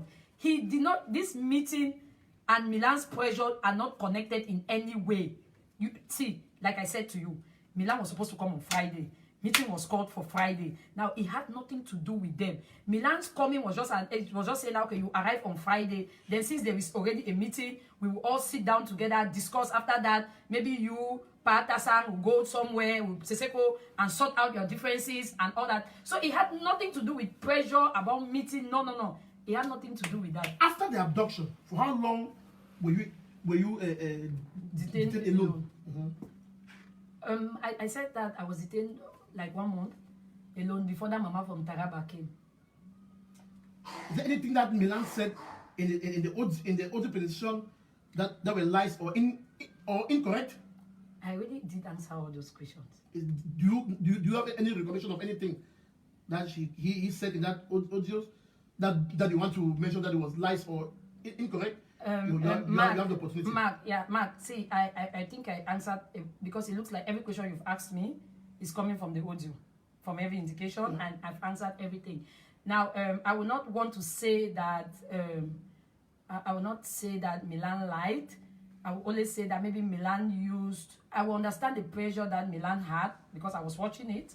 I will understand the pressure that Milan had, but I would think that Milan maybe took a couple of things that transpired and manipulated the public. Yes. Is that what you said? Yes, because I'm sure that Siseko will listen to this live talk between the two of us, and I'm sure that Siseko will tell you she told you guys the truth. So you are confident that I'm confident. Milan manipulated the public? Yeah. I'm sure. I wanted to go on record. Yes. That you are sure that Milan manipulated the public. Yes, I'm sure of that. So Milan, if you want me to give instances, I cannot start giving them. Can you give us 2 instances? Yes, I will give you. Number 1. Yes. When Milan said I called him to Ghana to be arrested, I spoke to one of his friends, and the person said, we told Milan that he cannot go out there and said I called him to Ghana when he knew that he was not the only one that was called to Ghana. That's the first one. Number 2, I will go back to Milton. When Milan said on social media that Milton told him that I tricked people to come to the meeting, and then Milton comes to a meeting of more than 20 people and said, no, I didn't say that. You were in that meeting? Of course, yeah. Yes. And Milton said, I did not say that. I only said, she said the people did not know where the meeting was supposed to take place. Now, those 2 facts alone to tell you that it was maybe things that happened, but not how they were presented. Now, again, from Milan to give people the impression that I paid his ticket from my pocket is absurd. Mark, I will not lie to you because Milan. That was his. Yes. That was his interpretation. Yes, that is absurd, and I don't want it to now look like I'm attacking Milan, but I want to make sure that Ambazonians are not manipulated all the time. Now, are you saying Milan is manipulated Ambazonians all the time? No, all the time. Different people. It can be anybody. Mark, I'm begging you. Right on. So it's absurd for somebody like Milan to be thinking that that Ambazonians are going to think that I removed 350,000 naira in my broke pocket to pay for a ticket. When everybody, he knows how we used to work. Everybody knows how we used to work. I mean, people that have been in the organizations from the SCACUF to and then now it looks like I remove money and pay. The next question says that the summary of Milan's audio stipulated that Nalova masterminded the abductions. Are there any other suspects? Like I said, I'm in no position to suspect anyone. Was there any person in Cameroun that was involved in the Nera meeting? No. We're 12 of us. Nobody from the Republic of Cameroun? Nobody. Even nobody from Nigeria. Can you swear that to Amazonians? Yes. Now, I want this to go on record. We were 12 of us were arrested. There was no extra person. Barrister Nalova, the next question from Civil Liberty Capo said, why were you putting pressure on Milan to send a certain 30,000 naira when you knew he was coming to Nigeria? Okay, let's go back to the 30,000 naira. Yes, 30,000 naira. Okay. First of all, I want to clarify this 30,000 naira. Yes. Milan did not give me 30,000 naira. It was not like how I will sit and call you and say, Mark, please give me 10,000 naira. I want to use it, and then you say, go and take it. There was this project I had to go to. Now I want this to make sure that Ambazonians are listening, because I want Seseko to also listen to this when he comes back, and how disgusted Seseko is going to feel when somebody takes something and decide to turn it to suit a scenario. Now there was this mission I was going to in Lagos, and Seseko said, how much is your flight? I said it was about 50-something thousand naira. Seseko said, fine, I'm going to give you 30,000. Call Milan to give you 30,000. Capture this well. Then Seseko sends me his 30,000. I call Milan for his own 30,000. Milan says I should go to Dr. Fidelis, Deche, and ask for the 30,000 that he was going to send the money. So time had passed. Each time I asked Milan for the money, Milan would say, oh, he doesn't have time to send the money. And Dr. Fidelis, if single members are watching me now, and those who have dealt with Dr. Fidelis, he's one person that if you take his cup of glass and say, it's borrow, you must pay. If you take it and say, Doc, please dash me this, he will say take. But once you tell him that I want to borrow, you must pay. Yeah. So when he gave me this money, I went on the mission, I came back. Brief Milan, brief Seseko on the mission. Dr. Fidelis will not call Milan. He's calling Bemi. Where's my 30,000? Mabi, where's my 30,000? I told you I did not want to give you this money, and he gave me his reasons why he did not want to give the money, which for me the reasons were okay, but I will not want to name them now. Now I have to pay 30,000 that I didn't used to cook for my children. So I now contacted Milan. Please give this man's money. Now, if I was putting pressure on Milan, it's because I did not want Milan to be seen as somebody who does not keep to his words. Milan was coming to Nigeria. How do you keep somebody's money for how long? Then until the day you come to Nigeria to pay. That was not the bargain. The bargain was not that you come to Nigeria and pay. The bargain was that he was going to send it maybe a couple of days. It reached an extent that if I asked Dr. Fidelis, please for data, Dr. Fidelis will tell me that when you collect that my 30,000, remove 2,000 from there. You get my point, Mark. So I was simply leave me alone, I beg you. So I was simply putting pressure to him to return the money that he took from Dr. Fidelis. It doesn't matter whether I was coming to Nigeria or not. It's to pay somebody's debt. Okay. That was, and which we were arrested without that debt being paid. So the Milan is owing yes. That. Okay. There is a man called Egbe. Okay. From Cross River State. What is your relationship with him? Milan said this man had called him that you and others were negotiating. Okay. So who is this Egbe? Oy. This is the first time I heard about this Egbe. I want to say something to Ambazonians first, Mark. I'm not going to give you people a screenshot, but everybody I'm calling the name right now is still living and in this struggle. So after this, I think Ambazonians should start calling the people to come and say if what I said is lies, is a lie, or Now this man called Chief Egbe. In my life, I didn't know this man until one day, Barrister Yaounde and we called Mangang. Mangang said she was in Karo, one like the town between Abuja and Nasarawa State. She was in a hotel. We got there to see Mangang. Then after a few minutes, this man enters. One short man like that. So apparently Mangang knew the man. In fact, apparently Milan and others had met the man. That was the first time I was meeting this man. So the man, we started discussing on normal things and all that. Then we said, the man now said he had this building that he wanted to give us to do a secretariat or something. He takes us to the building. Barrister Yaounde was there. He takes us to this building, shows us the building. But the building was, everywhere was dusty. So when I got there, I looked at the thing, I did not understand what was going on. So when we got back into the car, the man was going to drop us off. The man now started asking me, do you drive? I said, yes, I drive. He said, then that is not the problem. Now that even though my house is far, he can buy me a car. And then I will be driving to the secretariat that he was going to give. And I told the man that I don't want to drive. That in fact, as he sees me like that, I don't want a car.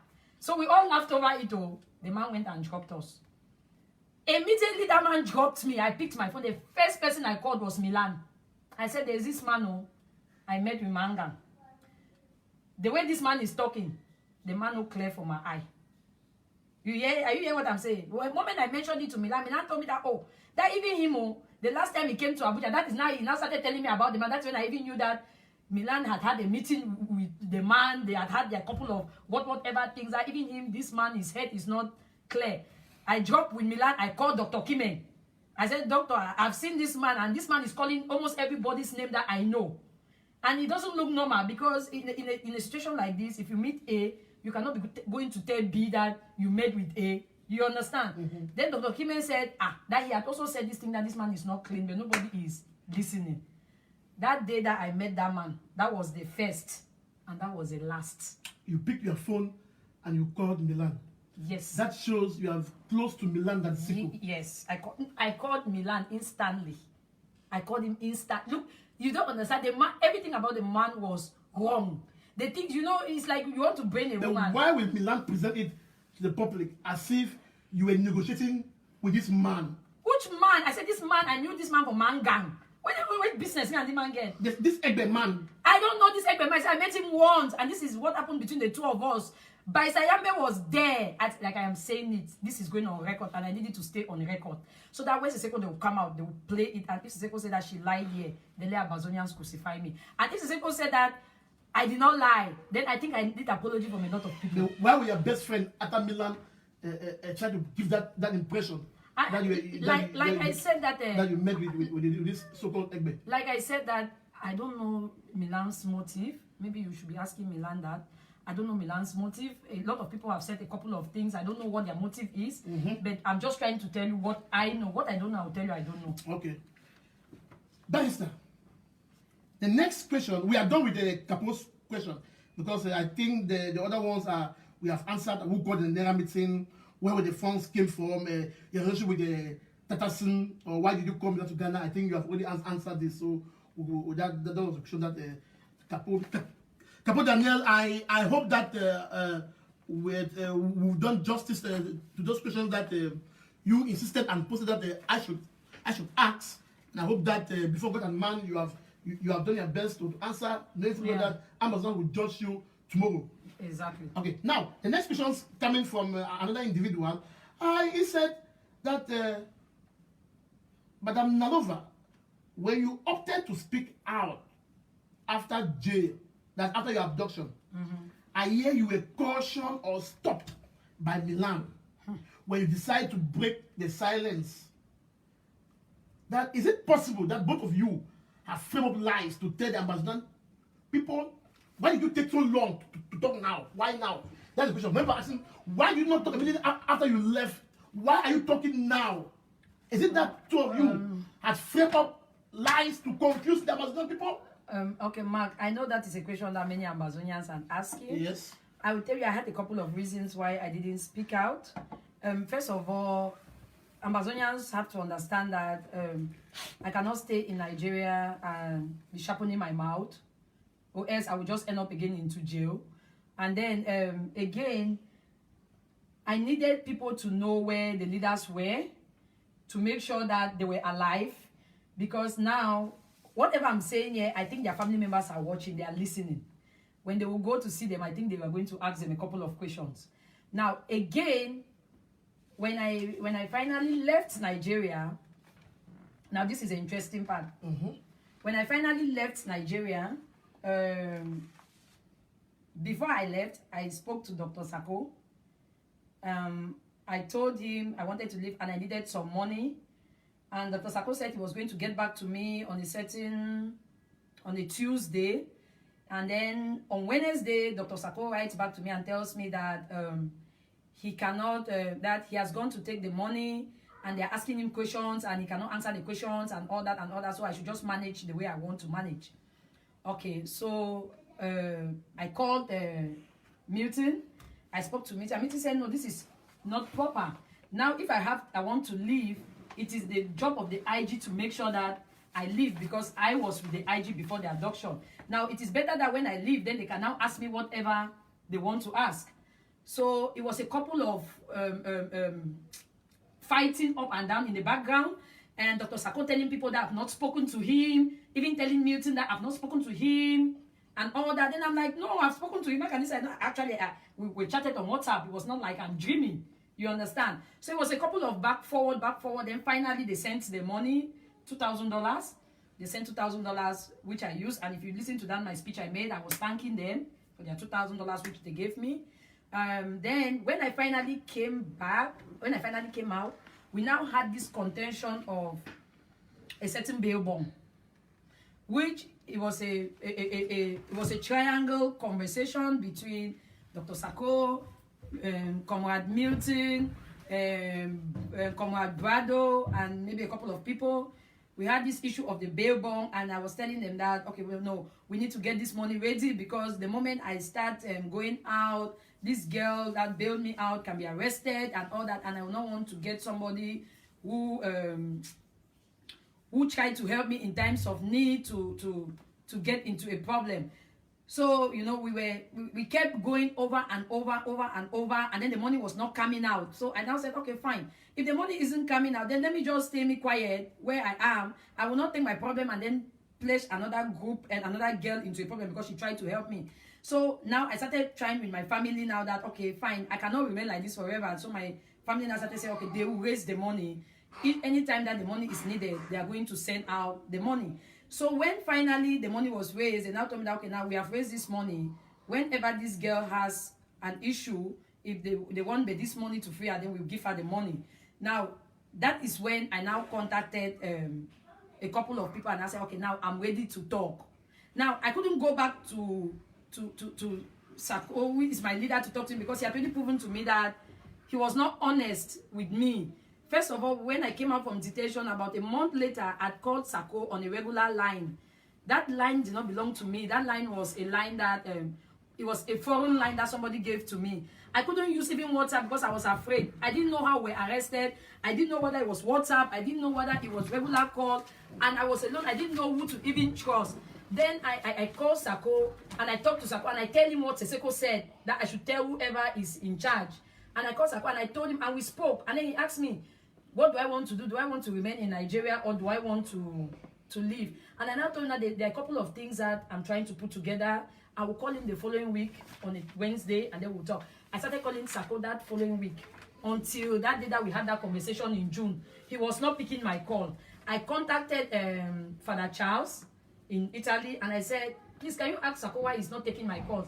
And then he calls Sako, and then Sako gives an excuse that I called him with one strange number. He didn't even know that it was me. He didn't even know that it was me, so he doesn't pick strange calls. Then I told Father that no, he cannot say he doesn't pick strange calls, because this number I'm using, Sako sent it to me. He sent it to somebody to give to me. That it was his line that he uses only with his family. So if somebody is calling you on the line, then you should know that it is you who has given the person your number.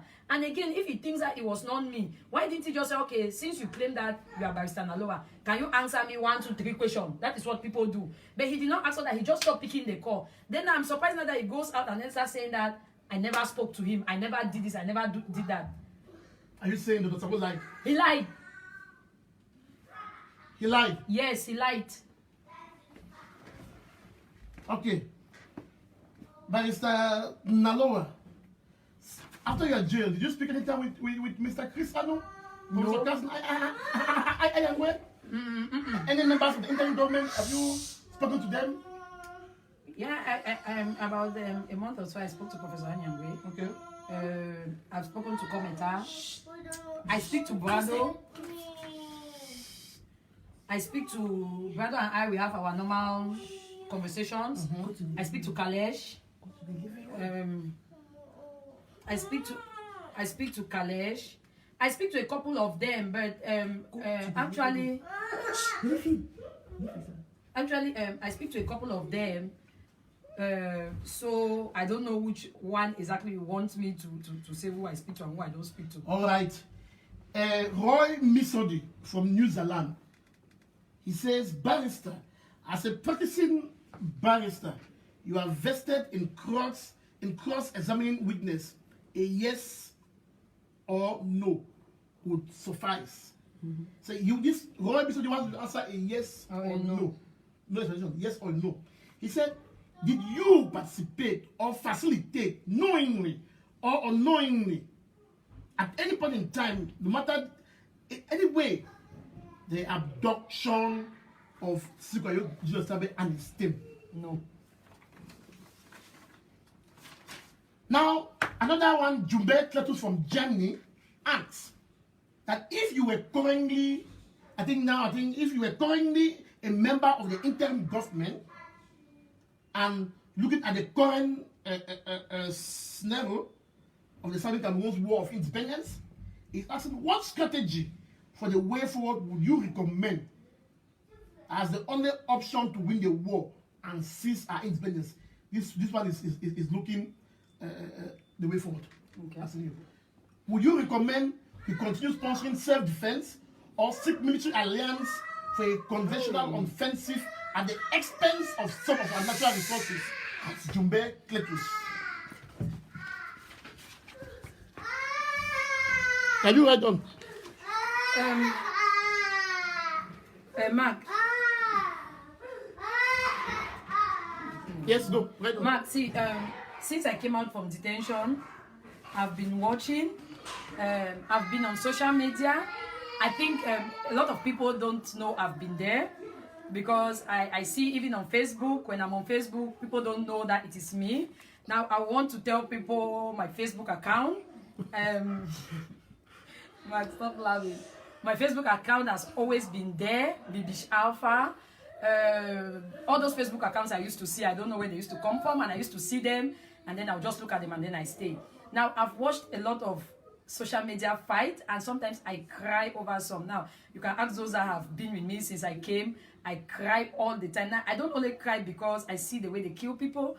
I cry also because of the sacrifice that some of us have gone through. Somebody like me, my career is almost, it didn't even start before this struggle started. My kids are displaced all the time. Today they are here, the next day they are there. At the end of the day, they don't even know where their mother is. Then I begin to ask myself, then what are we doing? Now, I think that what we need to do, if they ask me, is that the leaders need to put down their egos, because I've discovered that a lot of them have this ego that if it is not me, it can't be anybody else. Now, I for one, I've always been a follower. Now, I think everybody knows that. I've always been a follower, and trust me, I'm a good follower. Now, we all cannot be leaders. There must be one or two leaders. The rest of us can always be followers. Now, I will not say that Dr. Cho should abandon AGC and follow the IG, or the IG should abandon and follow Dr. Cho, but what I was expecting from the leaders is that when we're abducted, they could have used this as a solid ground, you know, to try to build a revolution, to try to understand themselves where they could not understand before. But then when I came out, I saw everywhere was in rampage. It was like the struggle now was within us. People are insulting themselves. Even Mark, I complained to you, remember, that it looks like this fight has ended on social media now. Now, what I will advise our leaders to do, I don't know, we have 7 or 8 leaders. What is my advice is that they should come together as one person. Like they said, collaborate with each other, not going under somebody, because I have worked with almost all of these leaders. Nobody's going to go under any other person. But they can come together and collaborate. If the IG wants to do something, he can always tell the others that this is what I want to do, so that we don't waste resources on the same thing. I'll give you an example. Like before we were arrested, what used to happen was that AGC will fund something, so Kadef will fund the same thing. Everybody's funding the same thing. Then by the time that this thing happens, everybody is claiming responsibility.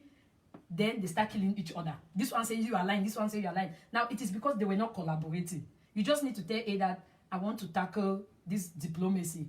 Please don't go here again. If you have any anything to add, you can channel to me. I will present it for you. Now, that is what I think now. If you say that some of our resources to gain to military whatever, I would say that I agree with that 100%, because there are a lot of countries that I think they don't even have any oil, but they are far better than us. So if you ask me, I will always tell you that we should give it to whoever is going to give us what we want. Barrister Nalova, after your abduction, most members who were part of the interim government they broke and they created what we call SCOPE, led by Milan Atam, Southern Cameroon's Congress of People. Are you a member of SCOPE? No, I'm not. What is the impression about SCOPE? Mark, you see, the issue of SCOPE came up when I came out. Okay. Yeah. I spoke to Milan about SCOPE, but before I spoke to Milan, I'd spoken to somebody in France. We're not talking about SCOPE actually. It's somebody that Siseko trusted, and I called the person when I came out. So the guy now told me that Milan had called him and asked him to abandon the IG and join SCOPE. And I asked, what is this SCOPE all about? And he says that it's a new organization. So I couldn't just listen from him like that, you know. I just come out and everybody was saying, people around me, anybody was saying something. Even my head was even confused. So I contacted Derek and I asked, so what is this thing all about? And Derek says, oh no, that it is something that they are going to be working with the IG. That was his impression. He told me that they were going to work with the IG. They were going to act as the political party of BIA and CPDM. No, I didn't say that they are CPDM. I'm just giving an example. That they were going to be like BIA and CPDM. The SCOPE is going to be like the political party of the IG, which for me was a perfect idea. I didn't have any problem with it. And he says to me that, however, they were going to put Siseko, the chairman of the political party of SCOPE. Yeah. So I said it was a good idea. I even spoke to Kalesh and I was telling Kalesh, no, that people are getting it all wrong. That it is not the way people are seeing it. I said, and before even we abducted, we were in a cabinet meeting when they came up with the idea that they should resurrect SCACUF, because Palfor was of the opinion that SCACUF should never have been dissolved. Okay. Yes, that was Palfor. It came up in a cabinet meeting, and they said they should resurrect SCACUF. Siseko said no, that SCACUF had a lot of backlashes and all that. We should just let sleeping dogs lie. If we have to do something, it should be a new something. I said, okay, so if now they have decided to do this new... That was during the interim government? No, listen. Yes, during the interim government, that they said that they should resurrect SCOPE. SCACUF. Then Siseko said no, that SCACUF had a lot of issues. So they should just let it lie. If we want to do something, they can always bring something else, which is not SCACUF. So when I heard about the SCOPE now, I was like, it's okay. You understand that? It's okay to do the SCOPE. All these things, if they're going to work with the IG, then where's the problem? You understand? So then I was, when the SCOPE now finally came out, and then Siseko was not the chairman. Then I called someone and I said, why is Siseko not the chairman? Because I was there propagating the thing because I knew that my president was going to be the chairman as well. So when I now asked why is Siseko not the chairman, then I heard somebody said that no, that they went and consulted Siseko's wife, and Siseko's wife said that she doesn't want her husband to be the chairman of SCOPE. Then I asked the question, when you people go around painting Siseko's face on pictures, doing everything, writing anything about Siseko, how many of you have gone to ask his wife? Are you hearing me, Mark? Why is it that it is only the chairmanship now? Now they don't go find Siseko's wife. Okay. That is when I started saying that something is not right. Are you getting me? However, the people that make up SCOPE are people that I've worked with. Yes. I know that they are intelligent people. They are strategic people. Yes. Now, what I will say, and not because their chairman is Milan, what I will say is that people can always use other means to make people to accept whatever they want. You understand? Now SCOPE is already there. What I would still say is that maybe it's time, like I said, the leaders now come back together. Keep the Nera issue aside first. Work together. Get our leaders out of detention. And then we can now go back to the drawing table. But I don't understand. If Palfor, he's one of the patriarchs of our revolution. Yes. And he has lived so many generations to understand. If he was proposing the idea of SCACUF, the original idea of SCACUF, that brought all the frontline movement. It means he knew that the collapse of SCACUF was a blunder Yes, he to the said it. revolution. Yes, he Yeah, said so it. part for Angola, this Skakuf collapse was a blunder. Blunder to the revolution. Yes, he said it. He didn't say it once. He said it even in Dr. Kimeng's house. Where he was so furious because he said that he doesn't remember when in the conclave they had said that they should dissolve Skakuf. That was Pamfor's own problem. Yeah. And he was the one that kept putting the pressure that there's no way we can just leave an interim government to stand on its own. There must be something underneath it holding it, and which was supposed to be Skakuf. Yeah. So it was the whole drama. So are you of the opinion that looking at what has happened up to this now, are you of the opinion that we need something representative that brings all the frontline people together in the mindset of Skakuf? That is not only Skakuf per se, like the name, but something within that mindset that brings frontline groups and leaders together. Okay, see, I will explain something to you now. The problem we have now is that the IG, for me, if you ask me, I will tell you that if we need to do this, we need to first of all start by restructuring the IG. Now, what you see Siseko did was he tried to make sure that the IG had somebody from every of those organizations to make sure that it was a government. Because if you look, even other governments have people from the opposition party in the government. Then now, this body that you are talking about will be, I think it's something that will be like... This takes me to this question coming from Dr. Exim Egbe. Okay. I want to relate his question to what we're not talking. Okay. Because I also think that I agree in some extent in large extent with the power from Ghana. I have said it so many times to Ambazonians in my life, so that this present interim government is not representative. I've said it in my live shows, I've said it in my write-ups.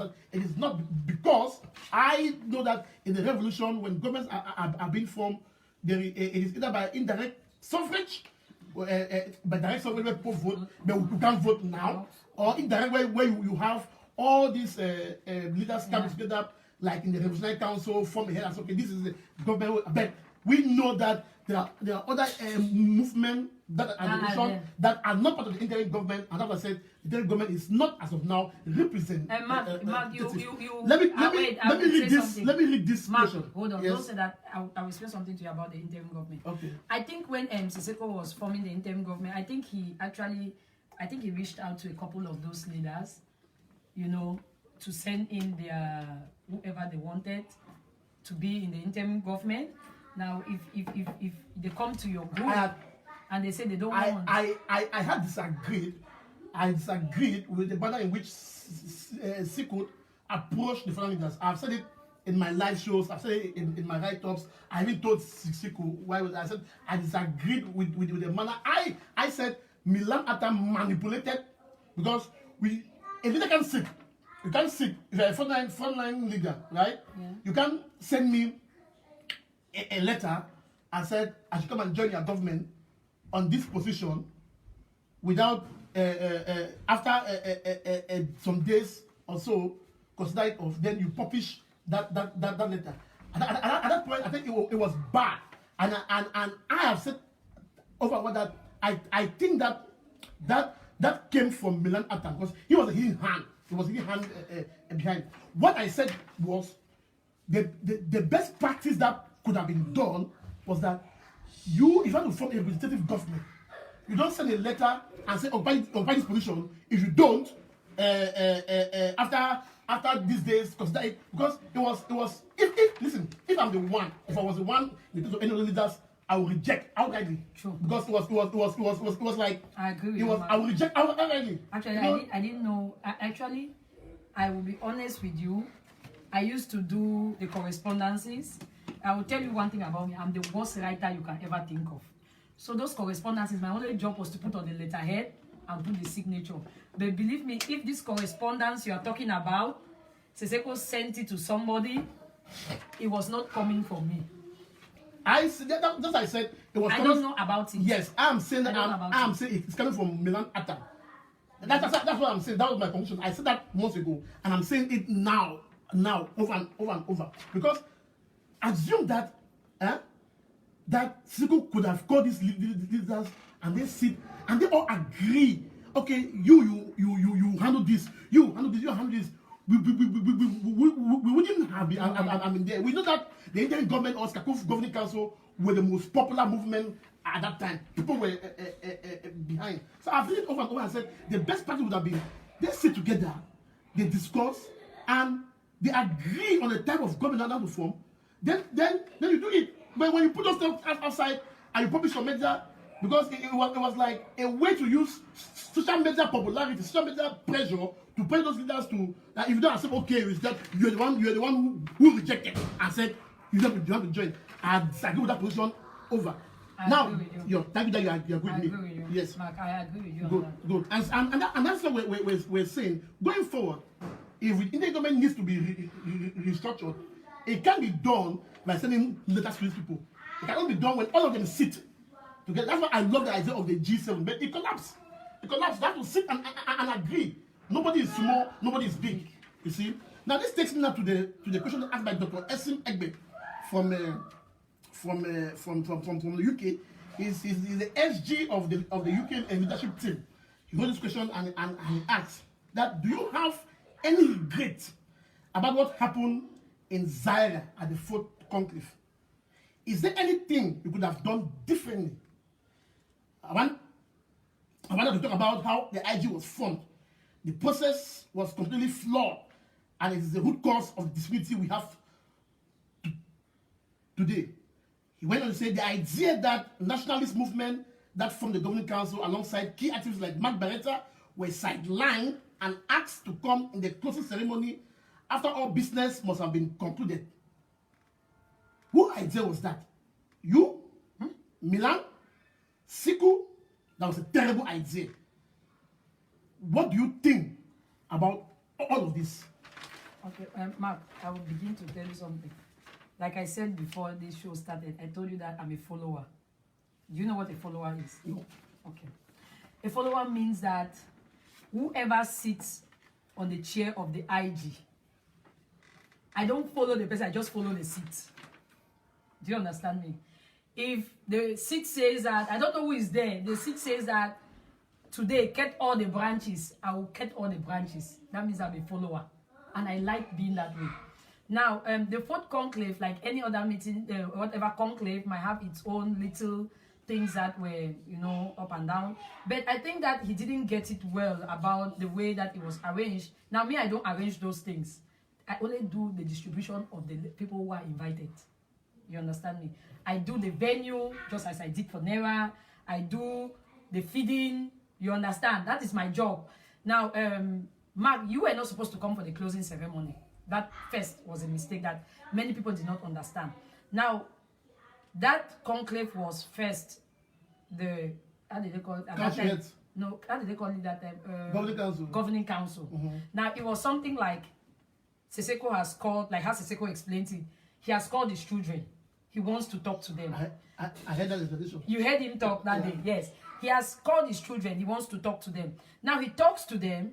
He takes down their points of what they have told him. Then, he now invites his partners. A partner says, this is what my own children are asking for. B partner says, this is what my own children. And then Seseko now says, and my own children, this is what they are asking for. Then now, these are the big weeks. Then they sit together. It was not the end. That day was supposed to be the whole day. People were supposed to leave the next day. I sent out that invitation. Now, you people were now supposed to come and see it. AGC brings whatever it is that they wanted from the revolution. Sokadev brings whatever it wants.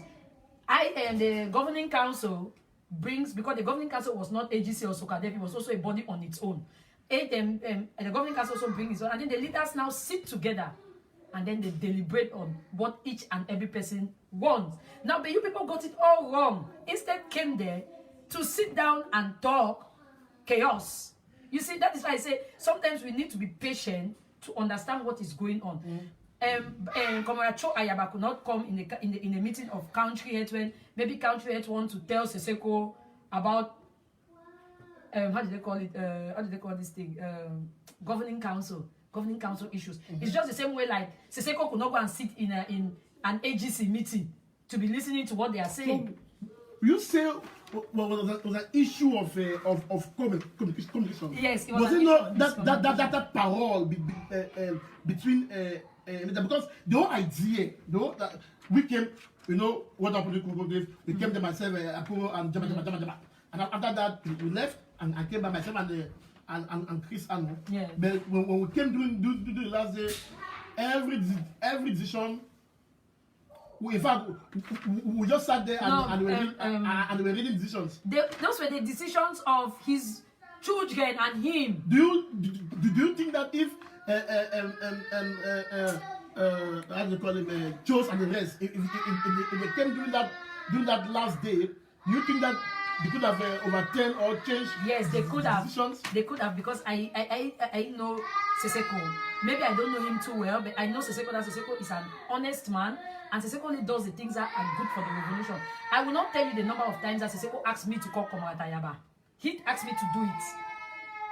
Maybe he has called him and they spoke and he did not understand what's happening. I will say, "The man is a countryman. Call him." You understand? I know Seseko will always do what is good for the revolution. If they had come, like he said, sat down, and then Seseko had said that he cannot change his resolutions, then we should be here now talking about what he did. But then you people did not even give him the chance to say, "I don't want to change." Myself and Chris Ano were there on. But you people were there. We were there. Nothing changed. Don't forget that you were not a frontline leader. Chris Ano was not a frontline leader. The frontline leaders who had come to Nigeria, held their own meeting and gone. On the last day. The day that they were supposed to be in the meeting. That was the last day. They had held their own meeting out of the conclave. But that was the last day. It was the last day. Was there any preparatory meeting between the frontline leader with the governing council before the fourth conclave? That means I'm saying the fourth conclave is to bring leaders together. Don't forget that. All of these leaders were on a Skype, on a forum that I was part of. All of them were there. Okay. On that Skype forum. All of them received the letter. Some of them replied to me. Okay. And they didn't show anything like they were not coming. Okay. I think that, I'm sorry to say, but I think that one of the people that are still in this revolution caused this miscommunication. Because somebody like Komoracho, when he received his invitation, we spoke about it. And he told me he was coming. Yeah. Then all of a sudden, this news came out that they were calling them to come and close the meeting. Then somebody who did not want those leaders to sit together had come out with that version of the story. Now, and I will give you another example. A conclave is not a conference. Yeah. There's a difference between a conclave and a conference. When you're not invited in a conclave, you shouldn't be there. You get what I'm saying? Whether you are Ambazonian or you are not Ambazonian, you should not be there. Now, when people come to the conference, like your Kafiaja you came with, that were not invited, don't you think that it is something that is something that should call for concern? And then they now went out with a wrong impression of the way the conclave was supposed to be, which I even got worried. Like, these people spoke to me. Comrade Akwanga spoke to me and said, "Okay, I was coming." Comrade Bo spoke to me, and everybody spoke to me and said, "I was coming." Then and they came. And then how come about now that they are now saying that we're calling them to come and accept resolutions that people have made? You get what I'm saying? So it was somebody that did not want. Because I will explain something to you about unity that I've discovered in this revolution, that Ambazonians need to wake up from their sleep. There are a group of people that will not want to stand unity. They don't want it. Each time that there is something that will show that there can be unity, there will be this story that I swear to God, if you are not strong, you will believe that story, and before you know it, all the leaders are going their separate ways. Okay. Now that is what we need to start to combat. Okay. These leaders need to stand up as leaders. If they are our leaders, they need to stand up as leaders and say, "Okay, fine, we are leading the people are not leading us. Let us come together as one man and put La Republic to shame." Because right now, believe me, I'm sure that as I'm talking to you now, if La Republic, they are watching us now, they are dying of laughter. They're watching? Yes, they are dying of laughter. Why? Because we spend all our time, A is insulting B, B is saying that A has stolen money. C, how do we go into the public and say we have stolen money? What type of democracy is that? Even America does not practice the democracy I see Ambazonians want to practice in a revolution, for that matter. It is true that we all want accountability. let us get to Buea. Going forward, what is your impression about my trip to Buea? I don't know anything about my trip to Buea. You don't know? Nothing. I only see it as people say, bring my trip to Buea money. It was $700,000. I don't have a clue of what it was. How can we restructure or make the interim government to be strong and representative? What do you think? Okay. First of all, Mark, that question is very tricky. For the interim government to be representatives, I think that the other movement will have to first of all agree to send in their people into the government. And for that to happen, like I'm telling you, you still need them to unite. Yeah. If they don't unite, how would they send without uniting? They still need to unite. Let each movement send in somebody into the interim government. Let them act as their watchdog. Because I think in every government, when you have in America, when you have the Republicans that are present in a democratic government, they are like the watchdog of their party in the government. How can that happen? Where do you think they can fit? We have the Restoration Council that, in truth, we don't even know. I know that Kobeta is the chairman of the council, but we don't even know the members of the council. The Restoration Council is supposed to be that legal that like House of Lords, like Parliament that debates. They will not read any single letter from the Restoration Council. We will not hear communication from the Indian government says the Restoration Council has approved, has done this. So how can we make the Restoration Council to be independent? Because some part of the impression that the Restoration Council is not independent. Of course, it is not. I think it's not. Yeah, like I told you, I many people say that I've been with every leaders in the revolution. It's not because I'm a woman, but because I think I see things the way they are. And the Restoration Council, I don't know who are in the Restoration Council. I don't know myself. But I think that it is not representative, which is true. And I think that maybe it is time that, like you said, if these leaders come together, then I think they should use that Restoration Council as. But I thought that the idea of the fourth conclave was that the Restoration Council was to be a council of this frontline and leaders that was supposed to police the IG, the executive, the IG, make sure that every laws the IG pass or approves the appointments of people in the cabinet, that this person from the cabinet is good. So I think that was the idea I came out from the fourth conclave. Yes, knowing that the Restoration Council was supposed to be a council of this frontline movement that acts like a legal team. But what I'm seeing now, I've told Ambazonia, what I'm seeing now, the Restoration Council, I know only Kobeta as the chairman. We are not seeing any communique for that. So I don't think that for me, I think that the Restoration Council can be structured. They can make known its members so that if there are people in that council who are those representing us, we should know. And how can we reach out to them? You know, we should know how procedures in that council moves. Because now people have the impression that the council is just there. It approves anything that the IG gives. So a strong Restoration Council is a strong interim government. So to me, I think that the frontline movement and the rest, they can come at that level of the Restoration Council. Mark, that's why I'm telling you that the idea of the Restoration Council was supposed to be the frontline movement. Now, but you know that was the idea. But when the other frontline movements had walked away from the idea without even knowing what it was. Don't forget that they never appeared at the venue for the fourth conclave. Now, so they did not even know what it was. So how do you put them into the Restoration Council when they didn't even accept to attend that meeting which that resolution was passed? Now, what I think is that it's not too late. We can still fix it. You understand? Now, I, for one, I think after this show, I'm going to start calling the leaders. Now, I'm not going to be calling them because I'm Barista Nalova. I'm going to be calling them because I have spoken to all of them before. Now, and I know where this struggle has pinched me. Trust me. I will not want to go into what I went through in detention. I'm a woman, and you can imagine the worst of anything that I've gone through. But because I want to be strong, not only for myself but for my children. I'm a single mother with 3 kids.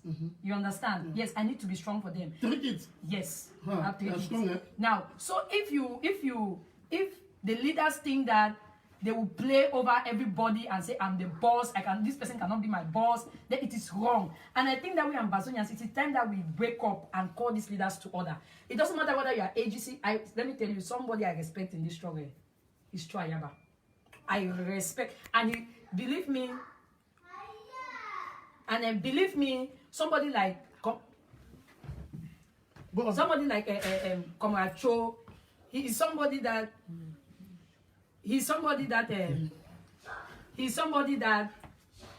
when I talk to him, when I talk to Comrade Cho, he doesn't sound like the way people make him sound. You understand? Yeah. Somebody like Dr. Sako, I was not very close to him during the days of interim government. Somebody like Dr. Ebenezer Akwanga, trust me, I respect him.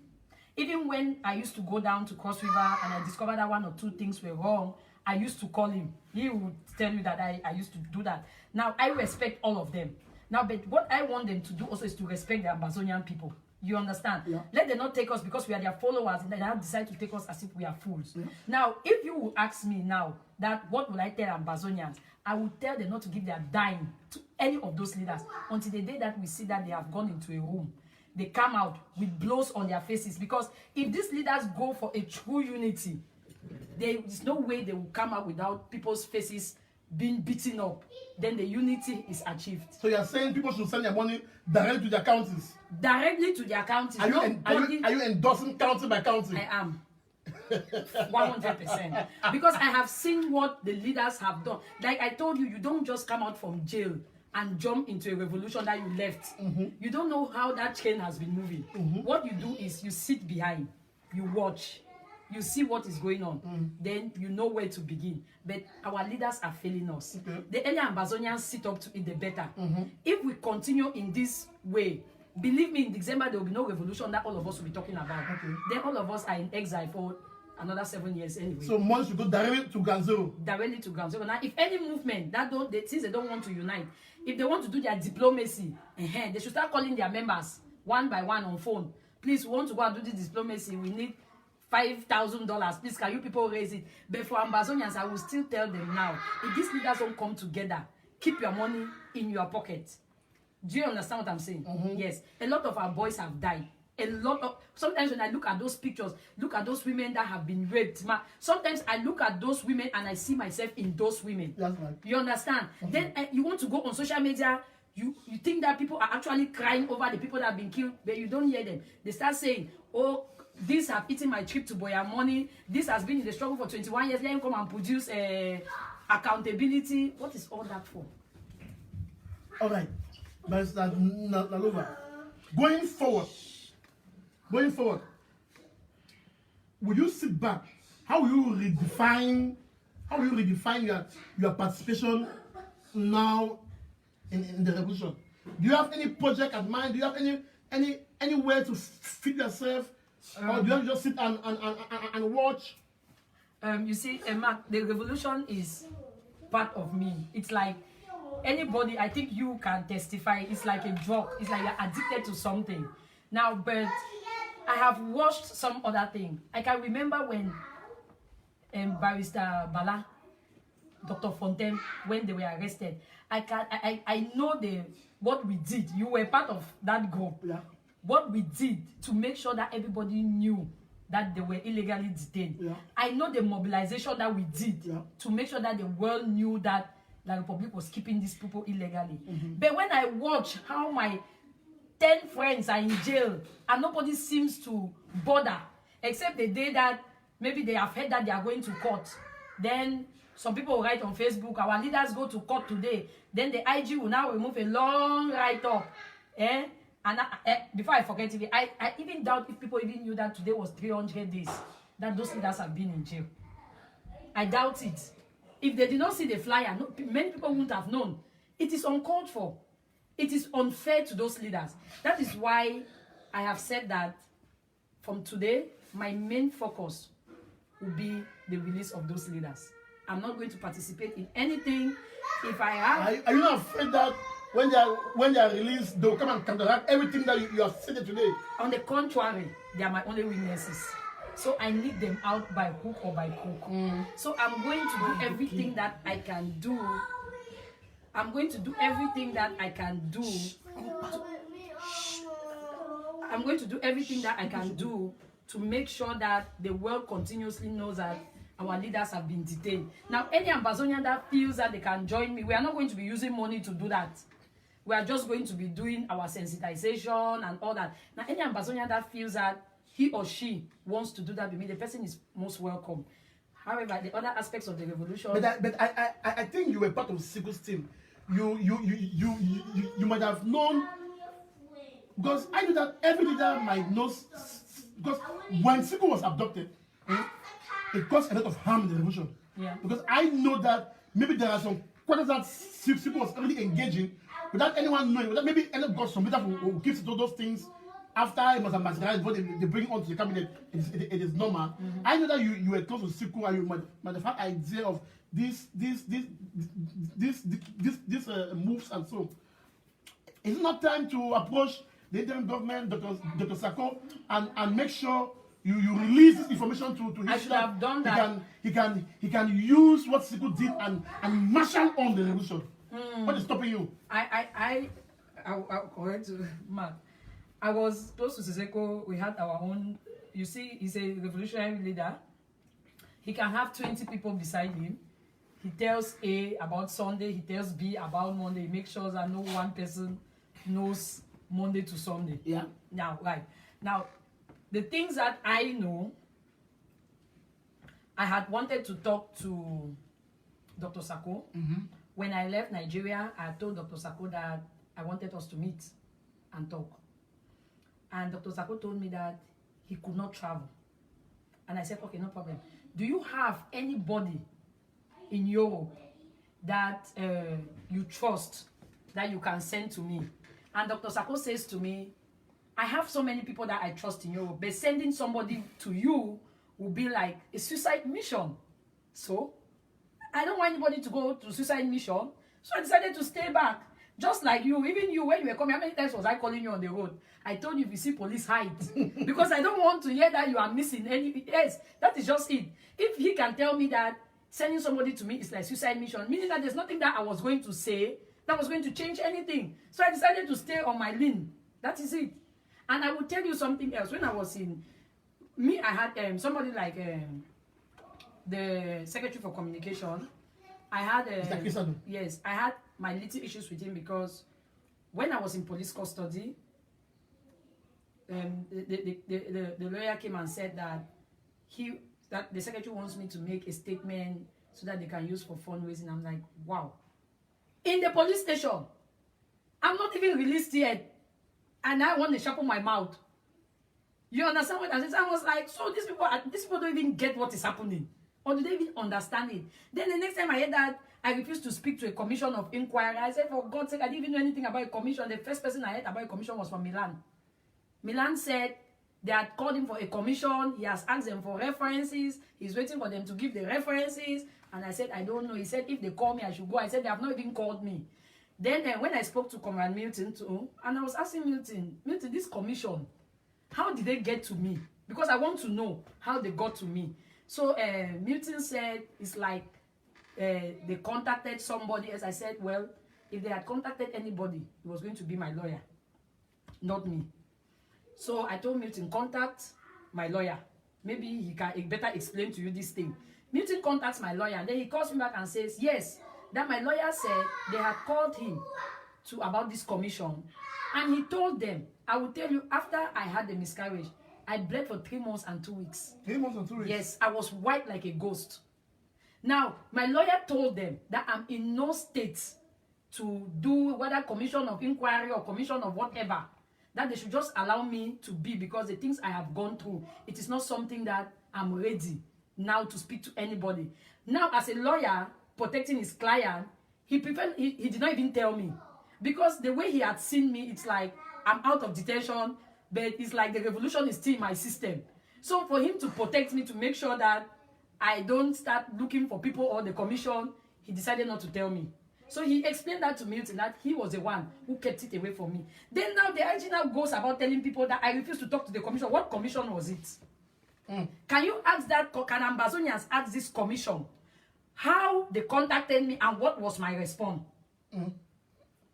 That is my own question. I want Ambazonia to ask the And you people were suspended. and I was suspended. The day I saw suspension letter, I'm like, wow, these people are kidding me.